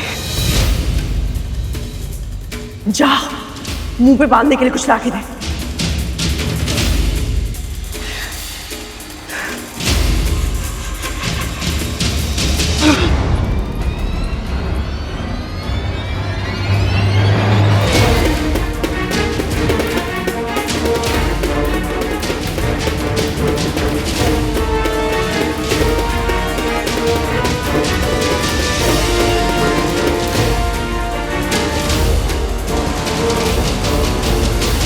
क्या हुआ?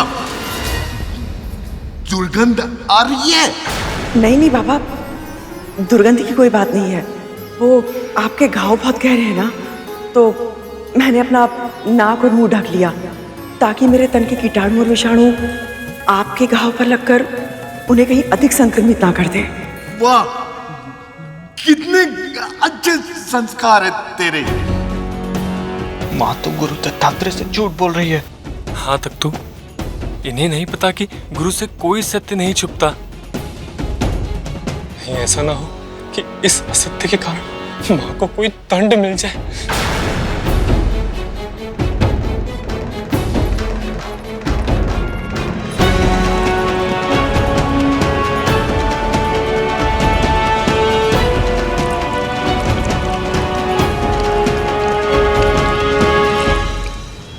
अभी तो आरंभ है।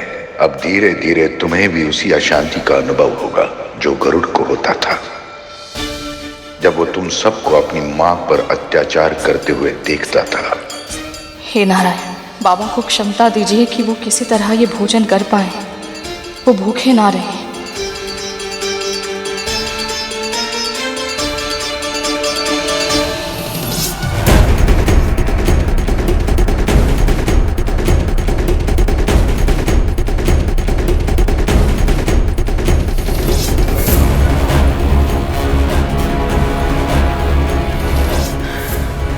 आप ठीक तो है ना दीदी? जिस बहन ने इसके साथ इतना बुरा व्यवहार किया है, उसे इस दशा में देखकर भी इसके मन में दया ही उपज रही है। इस करुणा का, इस सात्विक सच्चे व्यवहार का पुरस्कार विंता को अवश्य मिलेगा।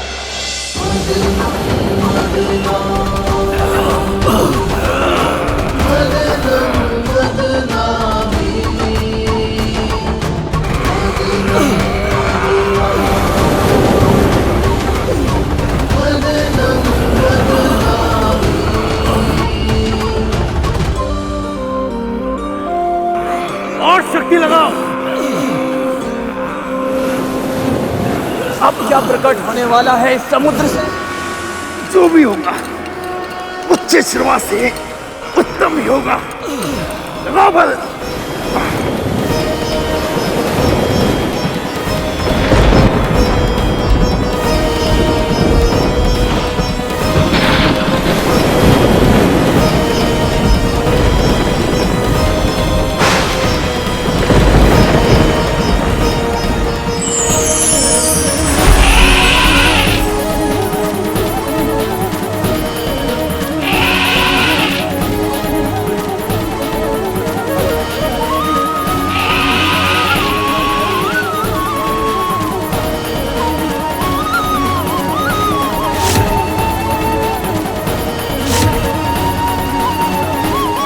ऐरावत ही हैं जिन्होंने इंद्र के साथ मिलकर ऋषि दुर्वासा का अपमान किया था, जिसके कारण सभी देवताओं को श्रीहीन होना पड़ा था। कहीं ऐसा ना हो कि इनके आगमन पर मेरा और श्री लक्ष्मी का मिलन कुछ और समय के लिए टल जाए।